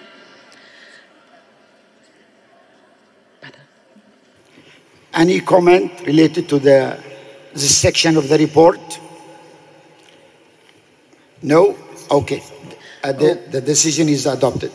Thank you. Then I'll move to Eswatini. This concerns the case of 3 parliamentarians, 2 of whom have been in detention on various charges since July 2021, in the aftermath of protests calling for democratic reforms in Eswatini. On the 1st June this year, the judge in the case found them guilty of the most serious charges, but reserved sentencing for December. Both men risk spending 20 years in prison. The findings of the IPU trial observer and our analysis of the verdict confirm earlier concerns that the criminal cases brought against the parliamentarians came in response to their actions to support political change. Indeed, our committee is convinced that both men should never have been prosecuted in the first place. We sincerely hope that the matter will still be resolved in a way that is in line with applicable human rights standards before the men are sentenced. At the same time, our committee remains keen to travel to Eswatini to discuss with the relevant authorities and other stakeholders the issues that have emerged in this case. We invite you to adopt draft decisions on pages 9 and 1 of the English and French versions, respectively. Any reservation on this section? No? Adopted. Thank you. I will therefore move to Senegal. The following draft decision concerns the case of Mr. Osman Sonko in Senegal. The committee sincerely thanks the Senegalese delegation for the productive hearing held during this assembly. It was reassured to learn that Mr. Sonko was receiving medical care. Nonetheless, it remains very concerned by Mr. Sonko's state of health. The committee also has concerns regarding the possibility that Mr. Sonko could be prevented from carrying out the necessary steps to validate his candidacy for the upcoming presidential election.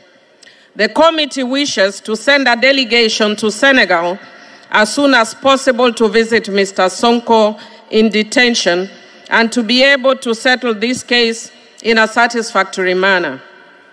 We thank the Senegalese delegation for its assurances that it will cooperate in this regard. We invite you to adopt the draft decision on pages 35 and 37 of the English and French versions, respectively. Any reservation on this section of the report? No? Adopted. Thank you. I will move to Zimbabwe. The committee thanks the Speaker of the National Assembly for the exchange it had with him during a hearing and for his assurance that an on-site mission to Zimbabwe is welcome. We look forward to receiving the details of the organization of such a mission as soon as possible.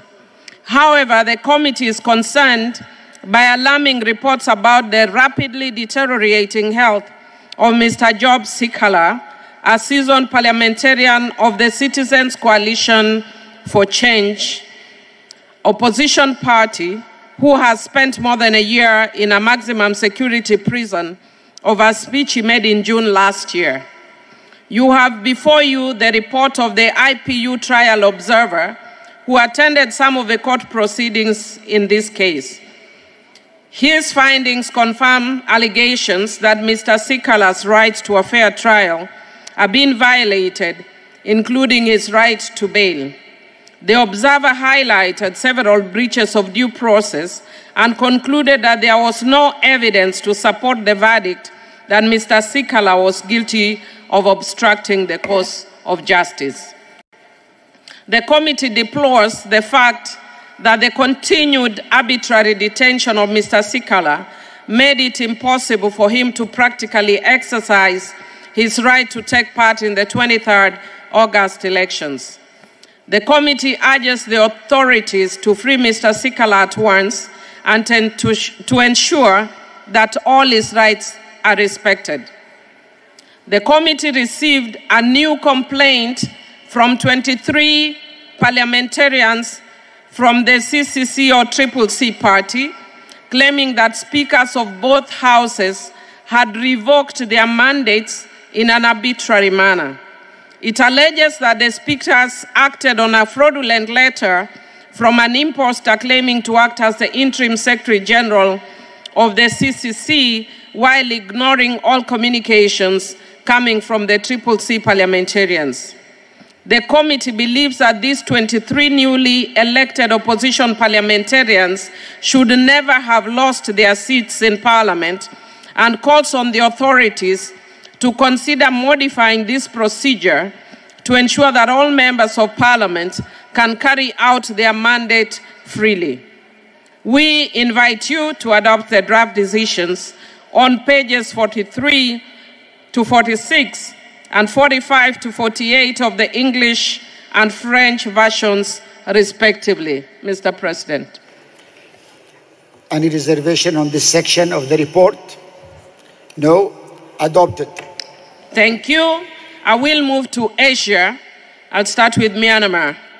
In Myanmar, 72 parliamentarians have been subjected to serious violations, including arbitrary arrest and detention, torture, and inhuman treatment following the military coup d'etat of 2021. Their situation is alarming, as all visits to the detained parliamentarians and their communication with the outside world have been banned for over a year. In addition, we are shocked to learn that 5 parliamentarians have lost their lives while avoiding arrest. We strongly condemn these crimes against our colleagues and once again urge the military authorities to release all parliamentarians immediately. We also reiterate our call to you and all our fellow parliamentarians to take action in solidarity with our colleagues in Myanmar, who all need our support. We request the IPU to take action to help put an end to impunity in this case. We invite you to adopt the draft decision on pages 16 and 9 of the English and French versions, respectively. Any reservation on this section of the report? No. Adopted. Thank you. I will move to Pakistan. The committee thanks a member of the Pakistani delegation for the constructive exchange that took place during a hearing. However, the committee is deeply concerned by the deteriorating situation of opposition parliamentarians in Pakistan, as it has received a new complaint with allegations of arbitrary arrest and detention, inhumane treatment and violations of due process against 4 parliamentarians of the PTI party, including its chairperson, Mr. Imran Khan. The complaint also covers allegations concerning the case of Senator Swati of the PTI, who was forced to go into hiding to avoid further persecution.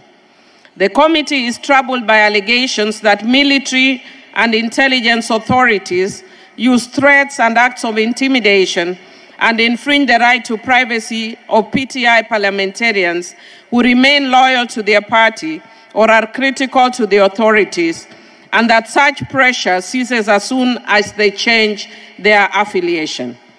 The committee urges the Pakistani authorities to ensure that crimes against their colleagues are not left unpunished, regardless of their affiliation, and to ensure that such cases do not recur. It also hopes to go to Pakistan urgently to meet all parties to make progress towards the resolution of the growing number of cases in the country. We invite you to adopt the draft decision on pages 21 and 14 of the English and French versions, respectively. Any reservation on this section of the report? No. Adopted. Thank you. I will move to the Philippines. The committee is presenting to you draft decisions in 4 cases in the Philippines. Let me start with the positive news. In the cases of Mr. Ocampo and Mr. Trillanes, the doubtful legal action taken against them has finally been dismissed, which is why we are pleased to recommend that you close these cases. The situation is not very rosy, however, in the 2 remaining cases. Former Senator De Lima continues to linger in detention on drug charges, even though the prosecution's case has collapsed. Indeed, a full analysis of her situation shows convincingly that she was charged in response to her criticism of former President Duterte. We therefore renew our call on the Philippine authorities to release MS De Lima immediately. With regard to the last case, which concerns a current parliamentarian, MS Castro, and a former parliamentarian, MS Elago, both have been vilified or worse, threatened prominent figures within the political or military establishment. In fact, days ago, former President Duterte made it clear on TV that he thought that MS Castro should be killed. We are appalled that a former president makes these remarks, which can put MS Castro's life in real danger. We are pleased that the parliamentary authorities have quickly spoken out against this serious incident.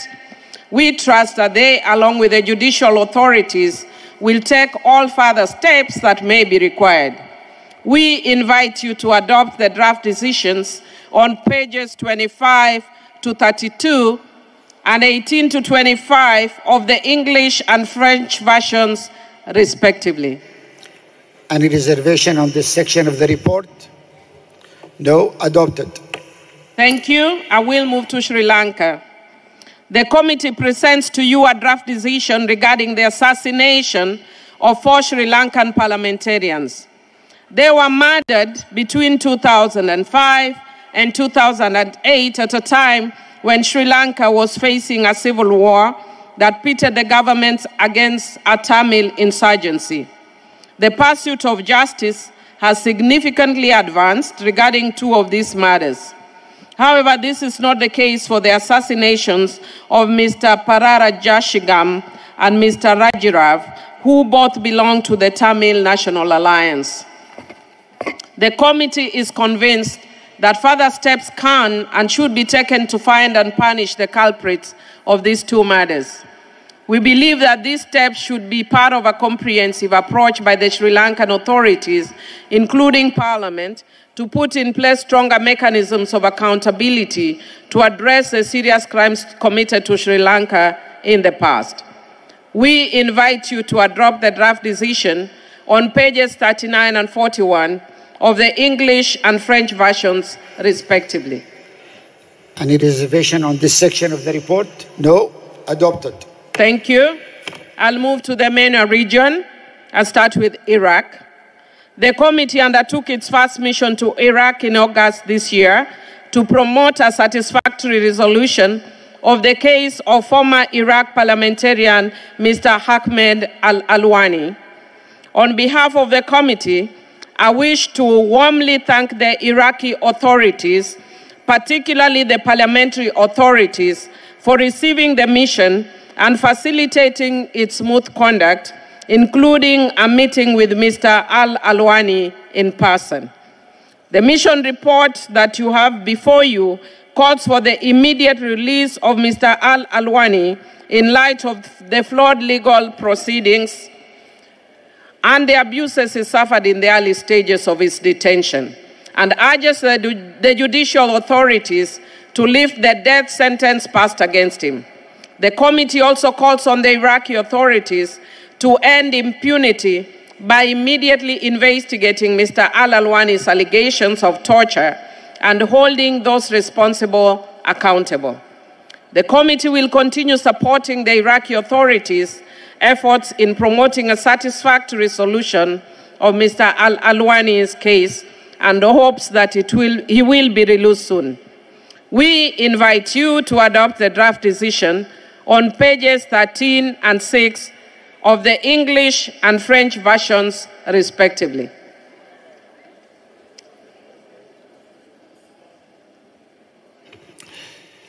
Thank you.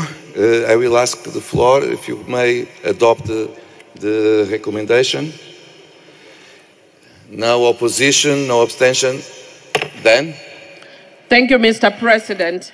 Mr. President, dear colleagues from around the world, the cases I have referred to here are only some of the numerous cases before the committee. In view of the record-growing number of cases, we can see that being a parliamentarian can be truly dangerous. Unfortunately, this trend is apparent in all regions of the world. We count on your support to help your colleagues under threat. I thank you for your attention. Obrigada.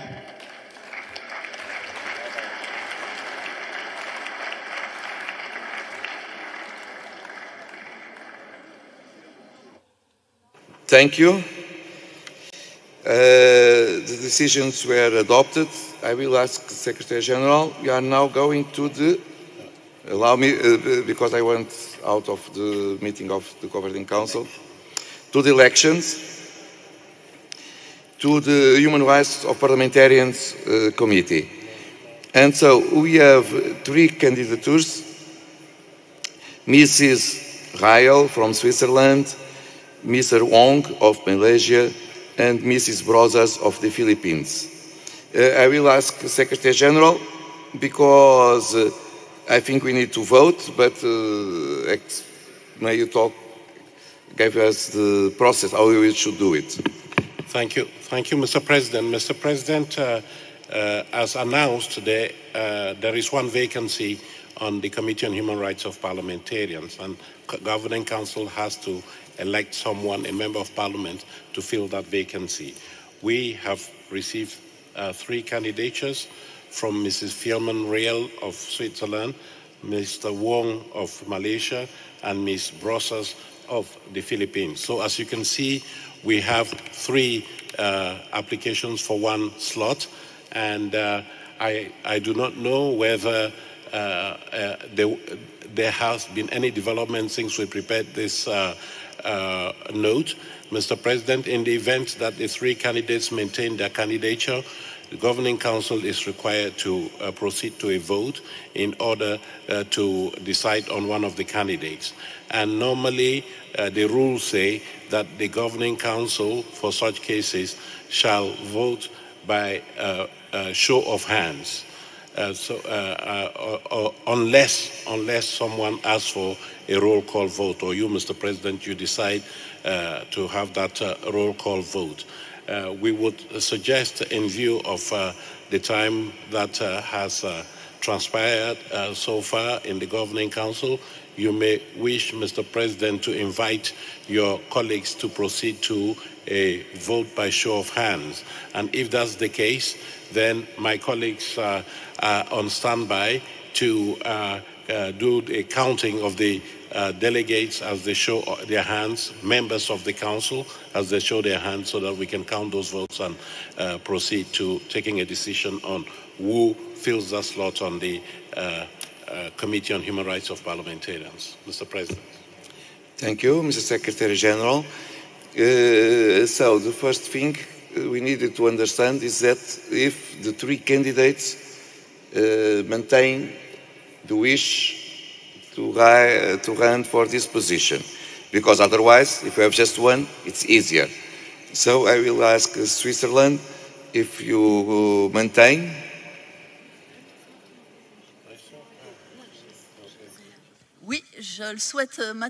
Yes, I would like to maintain my candidacy. Thank you. Mr. Ong of Malaysia? Yes, he is maintained as MP. Thank you. And Mrs. Brosas of the Philippines? Okay, same. Okay, so we need to vote. It's easy, because when we have one vacancy and 1 candidate, it's easy by acclamation. But if we have 3 candidates for 1 position, we need to vote. Usually, when we are talking about, in these cases, with names of persons, we vote in a secret bull. Secretary General, by way of, because we are with a lack of time, asked to do it by hands. And so, I will try to identify if there is no opposition to do it this way. No opposition, so we will do it this way. I will put one name, and the people that vote in favor, raise your hands. The members of our staff will try to count. And then the second name and the first one. Just a second.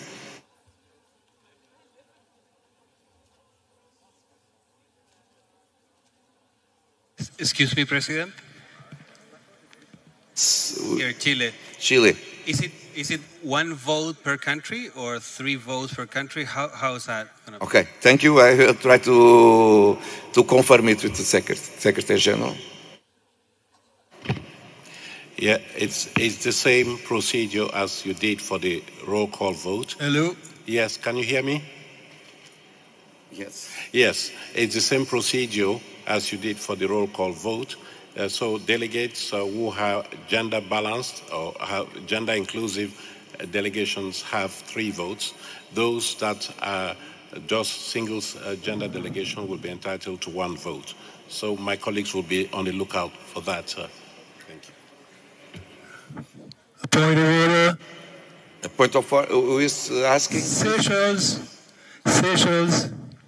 Seychelles, please, you have the floor, sir.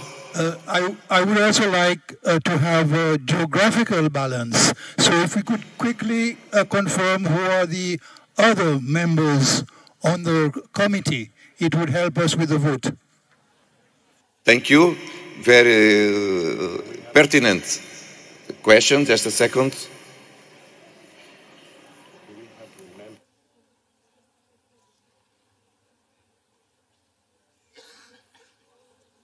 Just 1 second, please. We are asking to have the composition.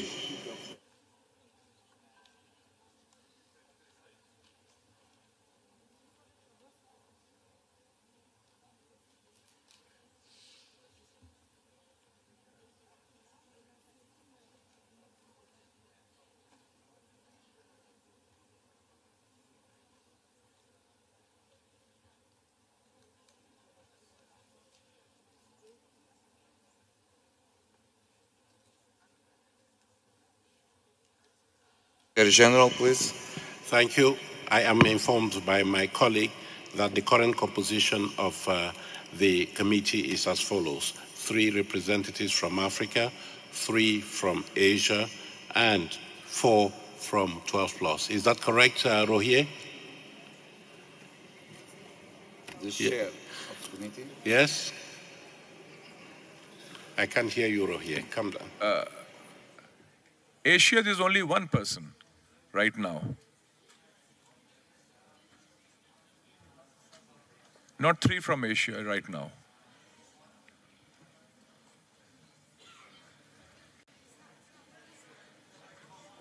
Mr. President, Asia is only 1 representative. Okay, then we ask the formal list, and this way we will say the names, and it will be clear to everyone the composition. Allow me, just a second, please.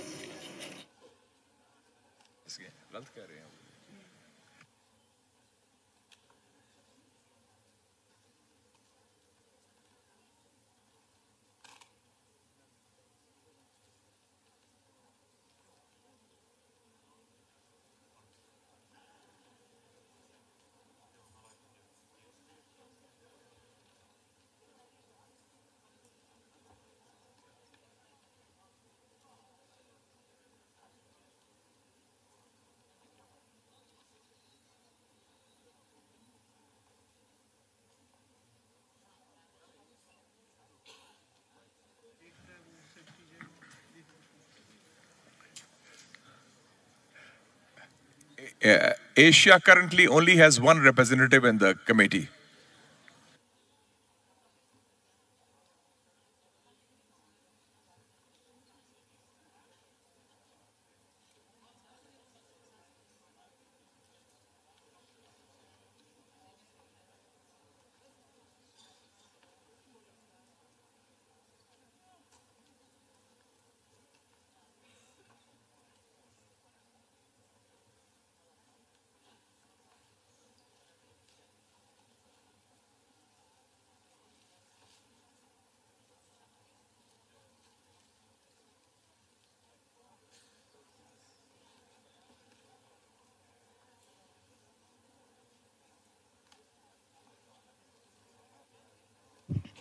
Now with all the information, we have 3 members from Africa, 3 members from the 12 plus, 2 members from Latin America, and 1 member from Asia.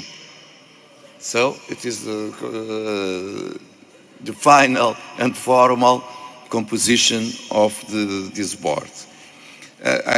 This way we answer the point of order raised by Seychelles, a very pertinent one, that help all of you to vote. Again, Mrs. Felman Riel of Switzerland, Mr. Wong of Malaysia, and Mrs. Brozas of the Philippines. So we will vote. Everyone are in condition.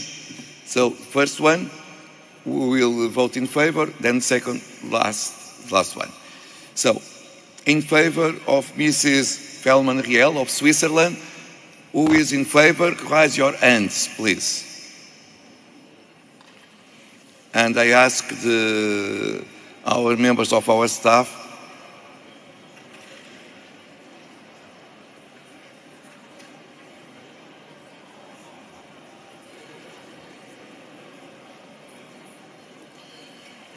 I remember 3 votes for country, unless there is just one gender, and this way we'll have just 1 vote.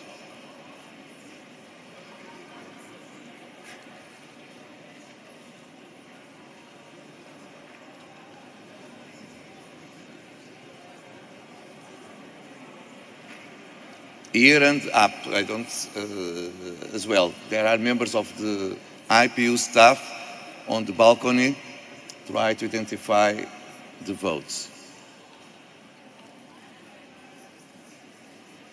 Please keep your hands raised until the members of the staff inform us that they did the contabilization of the votes.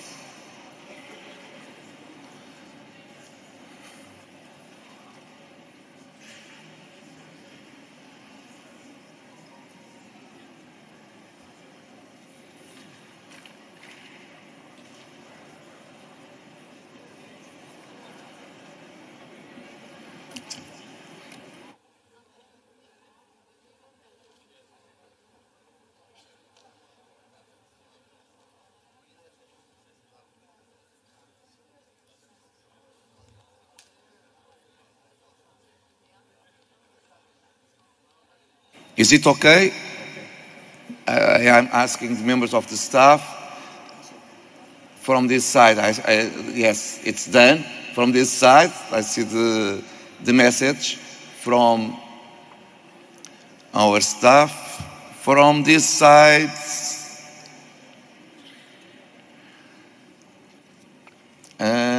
not yet. And from the balcony, it's done as well. So balcony, you don't need to raise your hands. Just a second to finish from that side. Demande de parole. Demande de parole, s'il vous plaît. Could I have the floor, please? I will give the floor after we finish the contabilization. Try to avoid any kind of confusion. It's done. This side as well. Is it?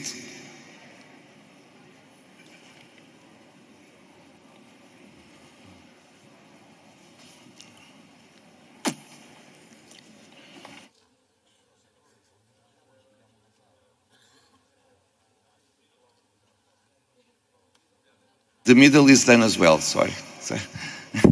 Just, it's okay? I am trying to identify one signal. It's done? Okay, so everyone can thank you. Now, we will put on the floor to vote to Mr. Wong of Malaysia.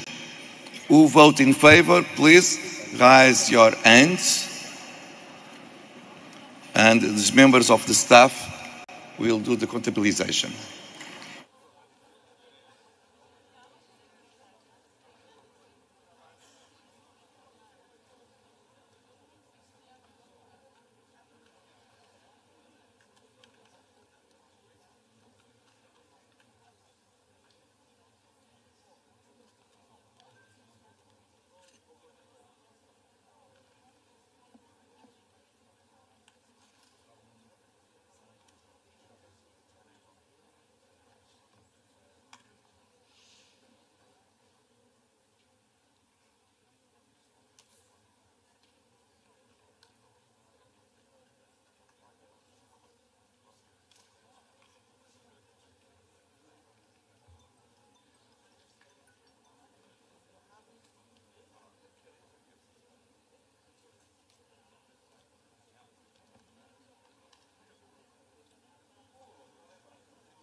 I'm asking if in the balcony it's done or not.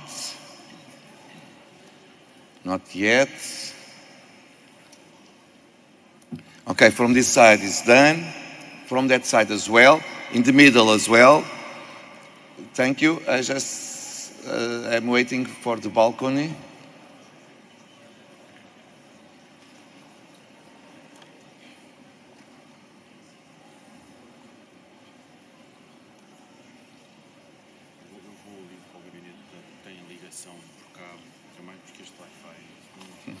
Obrigado. Now, in the middle, you can rest. It's a good exercise, but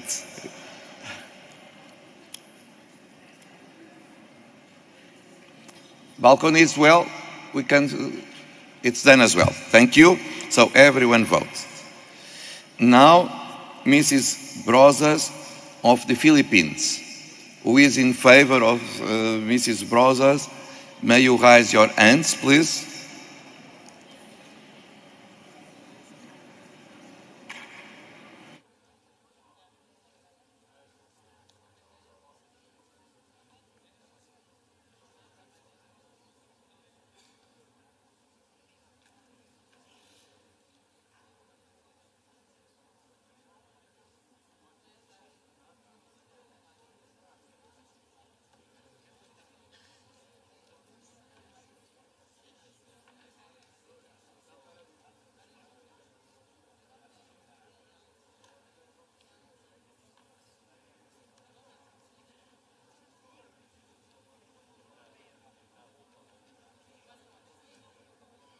Thank you. In the balcony, it's done.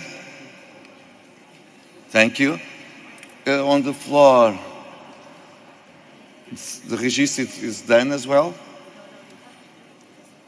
I'm waiting for the information from our staff. From here, it's okay? And from there, I'm waiting the information that is contabilized.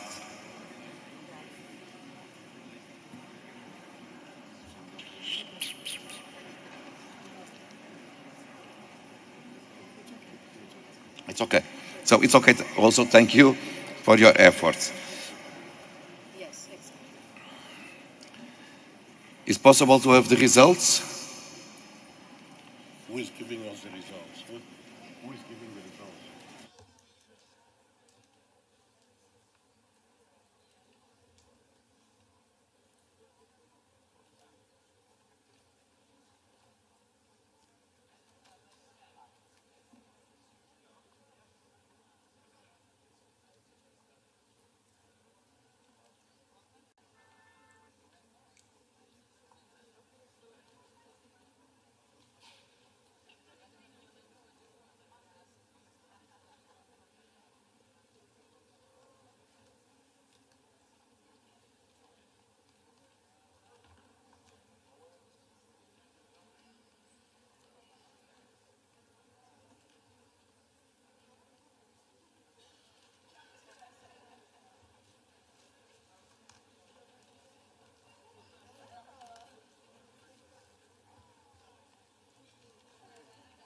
I'm waiting for them to tally the votes. For of women report.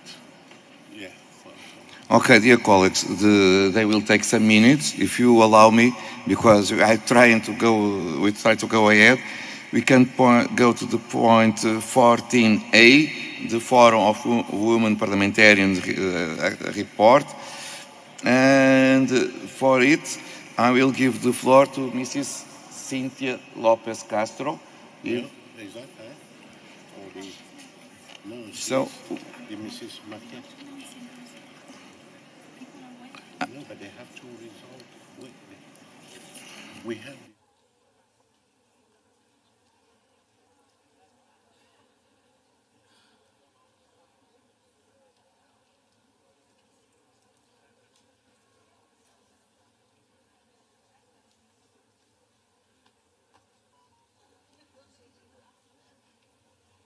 Okay. So, we have the results. It's easier to congratulate Mrs. Fellman for the election for the Bureau of the White Amends of Parliamentarians with 73 votes. Mr. Ong has 49 and Mrs. Brosas 15. And so I congratulate Ms. Fellman and I wish her a good work in this very important committee of IPU.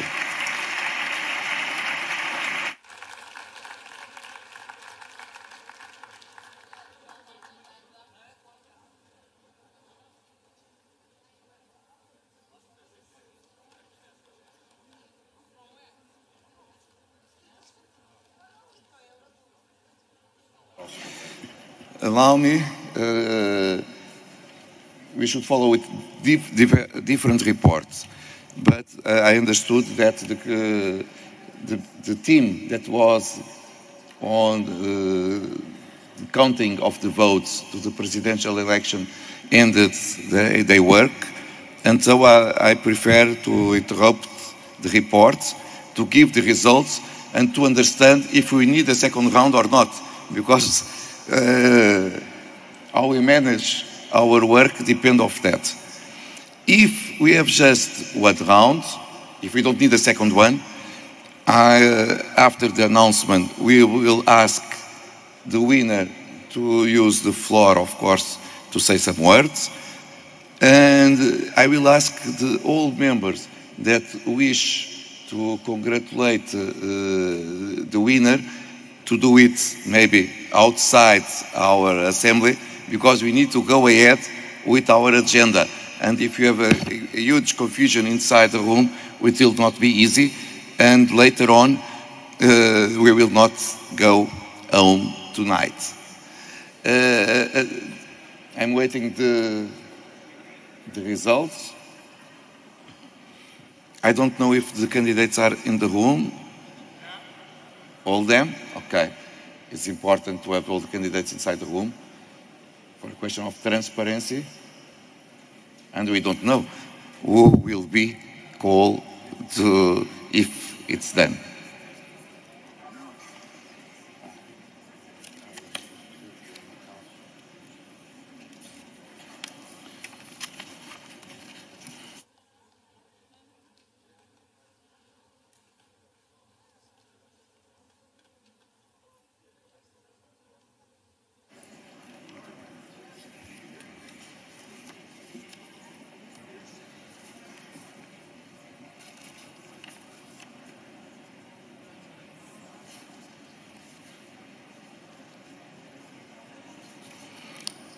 The tellers are here.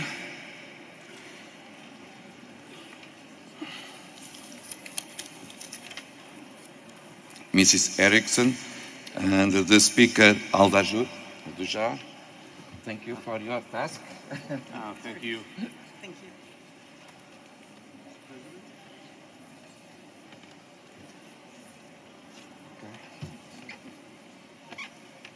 She a winner in the first round. Okay. The absolute majority.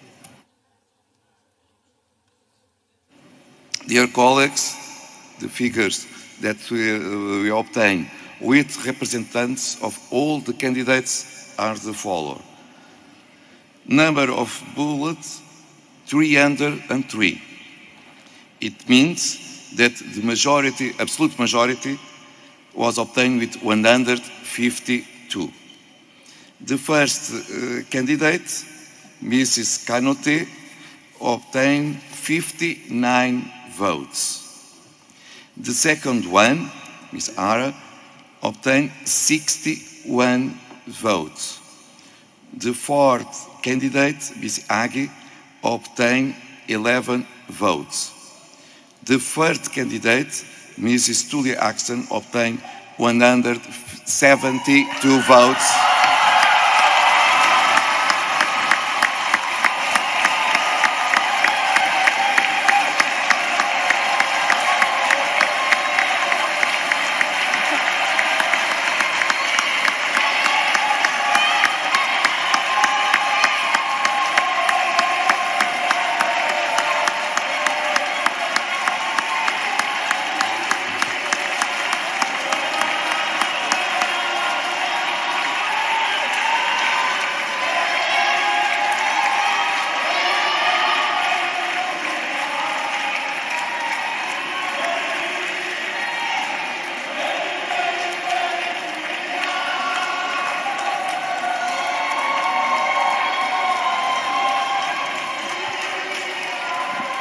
So, in the middle while, I ask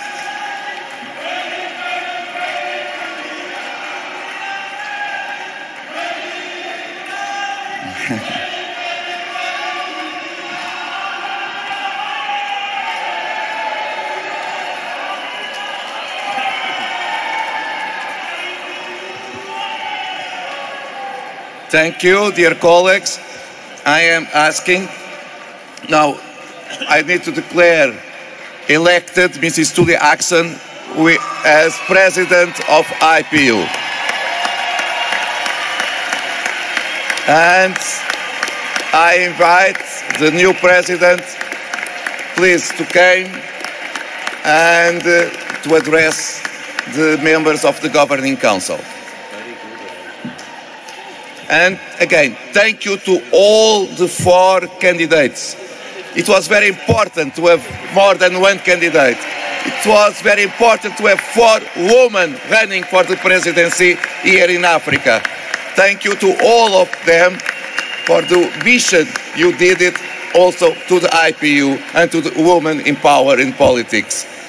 And so, I will give the floor, and please, after it, if you wish to congratulate Mrs. Tulia, do it out of the room because you need to go ahead. Allow me to give the floor to Mrs. Tulia, first of all.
Thank you, dear colleagues, please.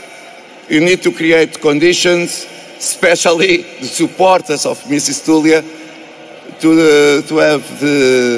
to give the opportunity to the new president address the governing council. Please create the conditions. It's a very important moment to the IPU, I believe to the speaker Tulia as well, and so we need to give her all the conditions to do the statements she wishes to present us. Please, Madam President, you have the floor.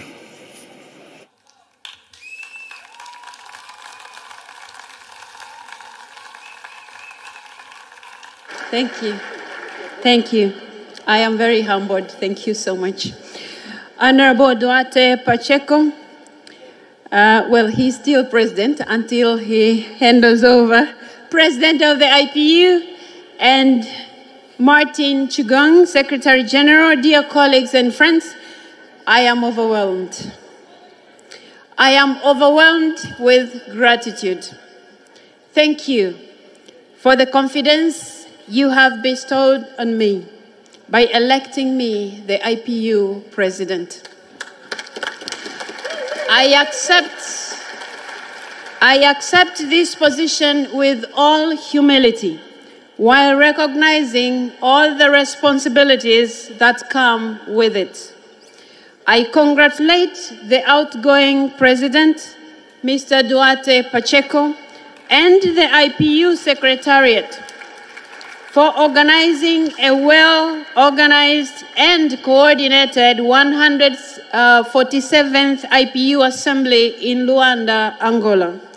I also thank Right Honorable Carolina Siqueira, Speaker of the National Assembly of Angola, for being a great host, and in particular, the choice of the venue of our meetings have been excellent.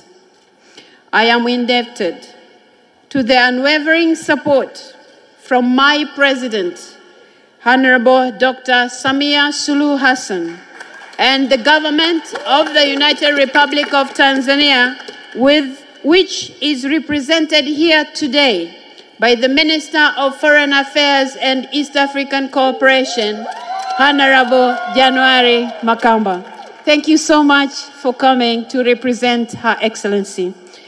I dedicate special thanks to my campaign team, led by Right Honorable Speakers, Members of Parliament, and comrades from many countries worldwide, my fellow Members of Parliament from Tanzania, and the Secretariat of the National Assembly of Tanzania. I also acknowledge and congratulate my fellow contestants for a dignified campaign that we have all run. And before I conclude my speech, if you allow me, Mr. President, to request that the other candidates come forward as I conclude my speech. Thank you, Madam. Very well. Thank you. Can the candidates please come forward so that I thank you for what you have put into all this that has made me president today. Before I conclude, I reaffirm my commitment to work hand in hand with you all to make the IPU the most effective, accountable, and transparent organization. Now, the first candidate who is just coming up here is Malawi. Please come. Is Right Honorable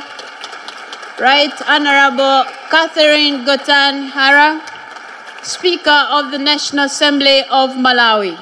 She has put a good fight, and it is her good fight that has made all of us here feel proud to be represented by me as your president. So, Right Honorable Catherine, thank you for the good fight that you have put, because it is that fight that makes all of us as IPU family to feel proud of our institution and to always feel like we can work together. So we will work together. I am sure you had good ideas of how the IPU should move forward.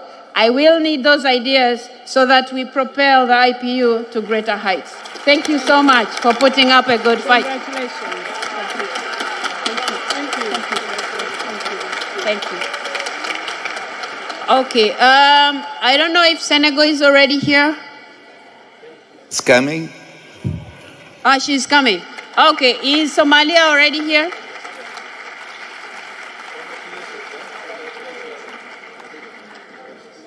Okay, Senegal is coming.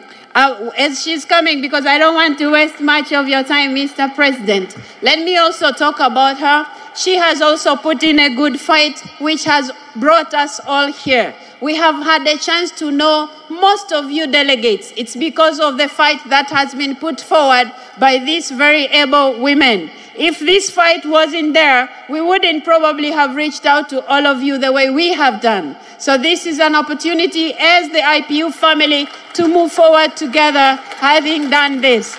So, Madam Kanute, thank you so much for putting up a good fight. I really appreciate it. I am sure you had a very good idea of how you can move the IPU. Now, we will be working together to make sure the IPU that you wished would.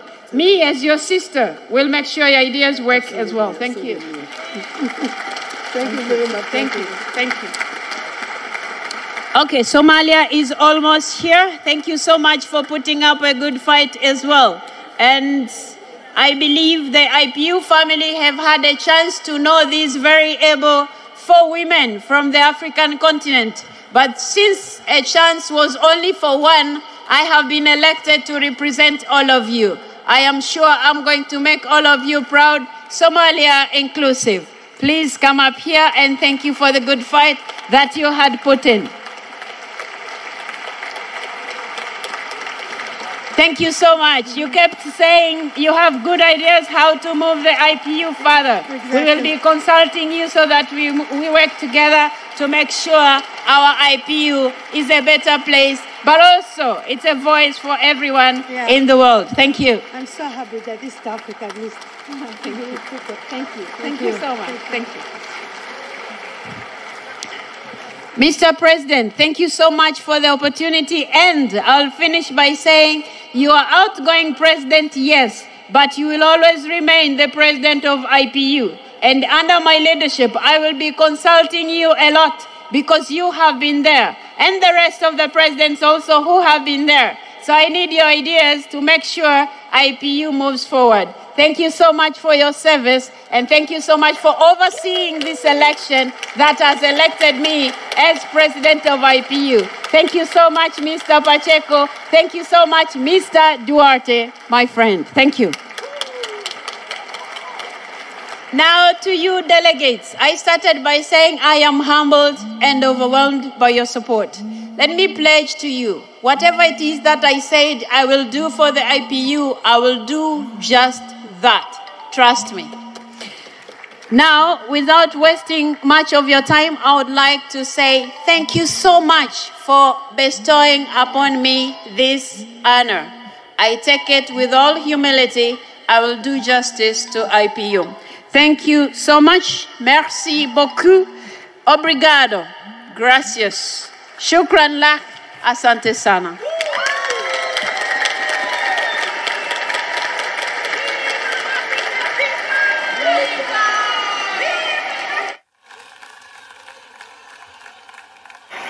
Thank you, Madam President. I wish you all the luck. We know your capacity of work and your competence.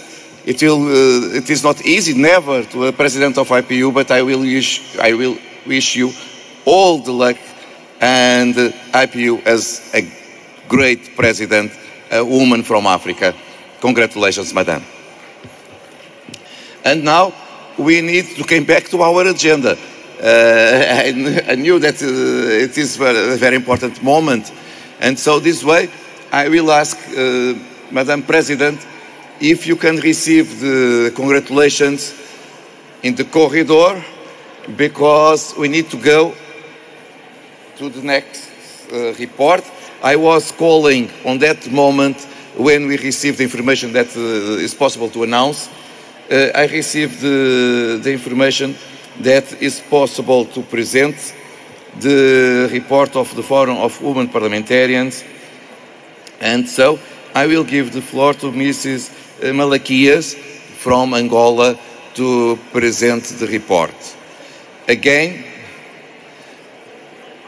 I will ask the favor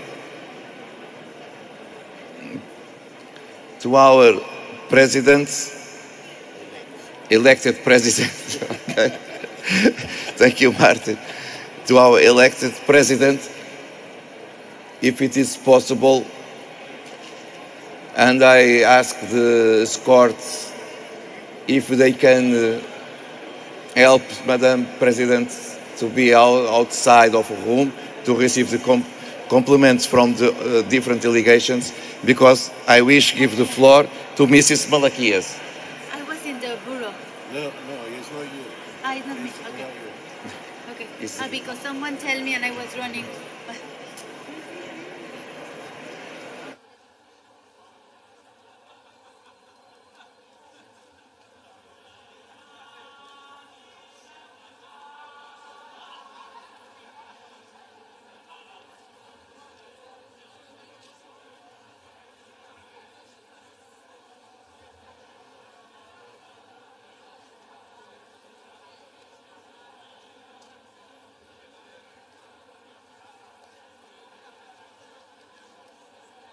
In which it is here? Yeah, it is the other. I understood that Mrs. Malaquias is not on the room. I will ask Mr. Laferrière, Chair of the Committee of Middle East, is present in the room. I think there are two people presenting the role, Karim and Netherlands. Neither is not present. Mokhtar. Otherwise, it's better to interrupt. It's 15 minutes. Okay, I understood. Sometimes we need to be practical. I think we don't have conditions to go ahead in this moment with the interventions of our colleagues, because it's a very important moment. We need to understand that everyone wishes to congratulate the elect president. And so we make one interruption for lunch, and we came back 2:30. Sharp, please, otherwise we will be here for a long time. 2:30, and we have a break for lunch, and this way you have the opportunity also to congratulate the new president of IPU. Thank you.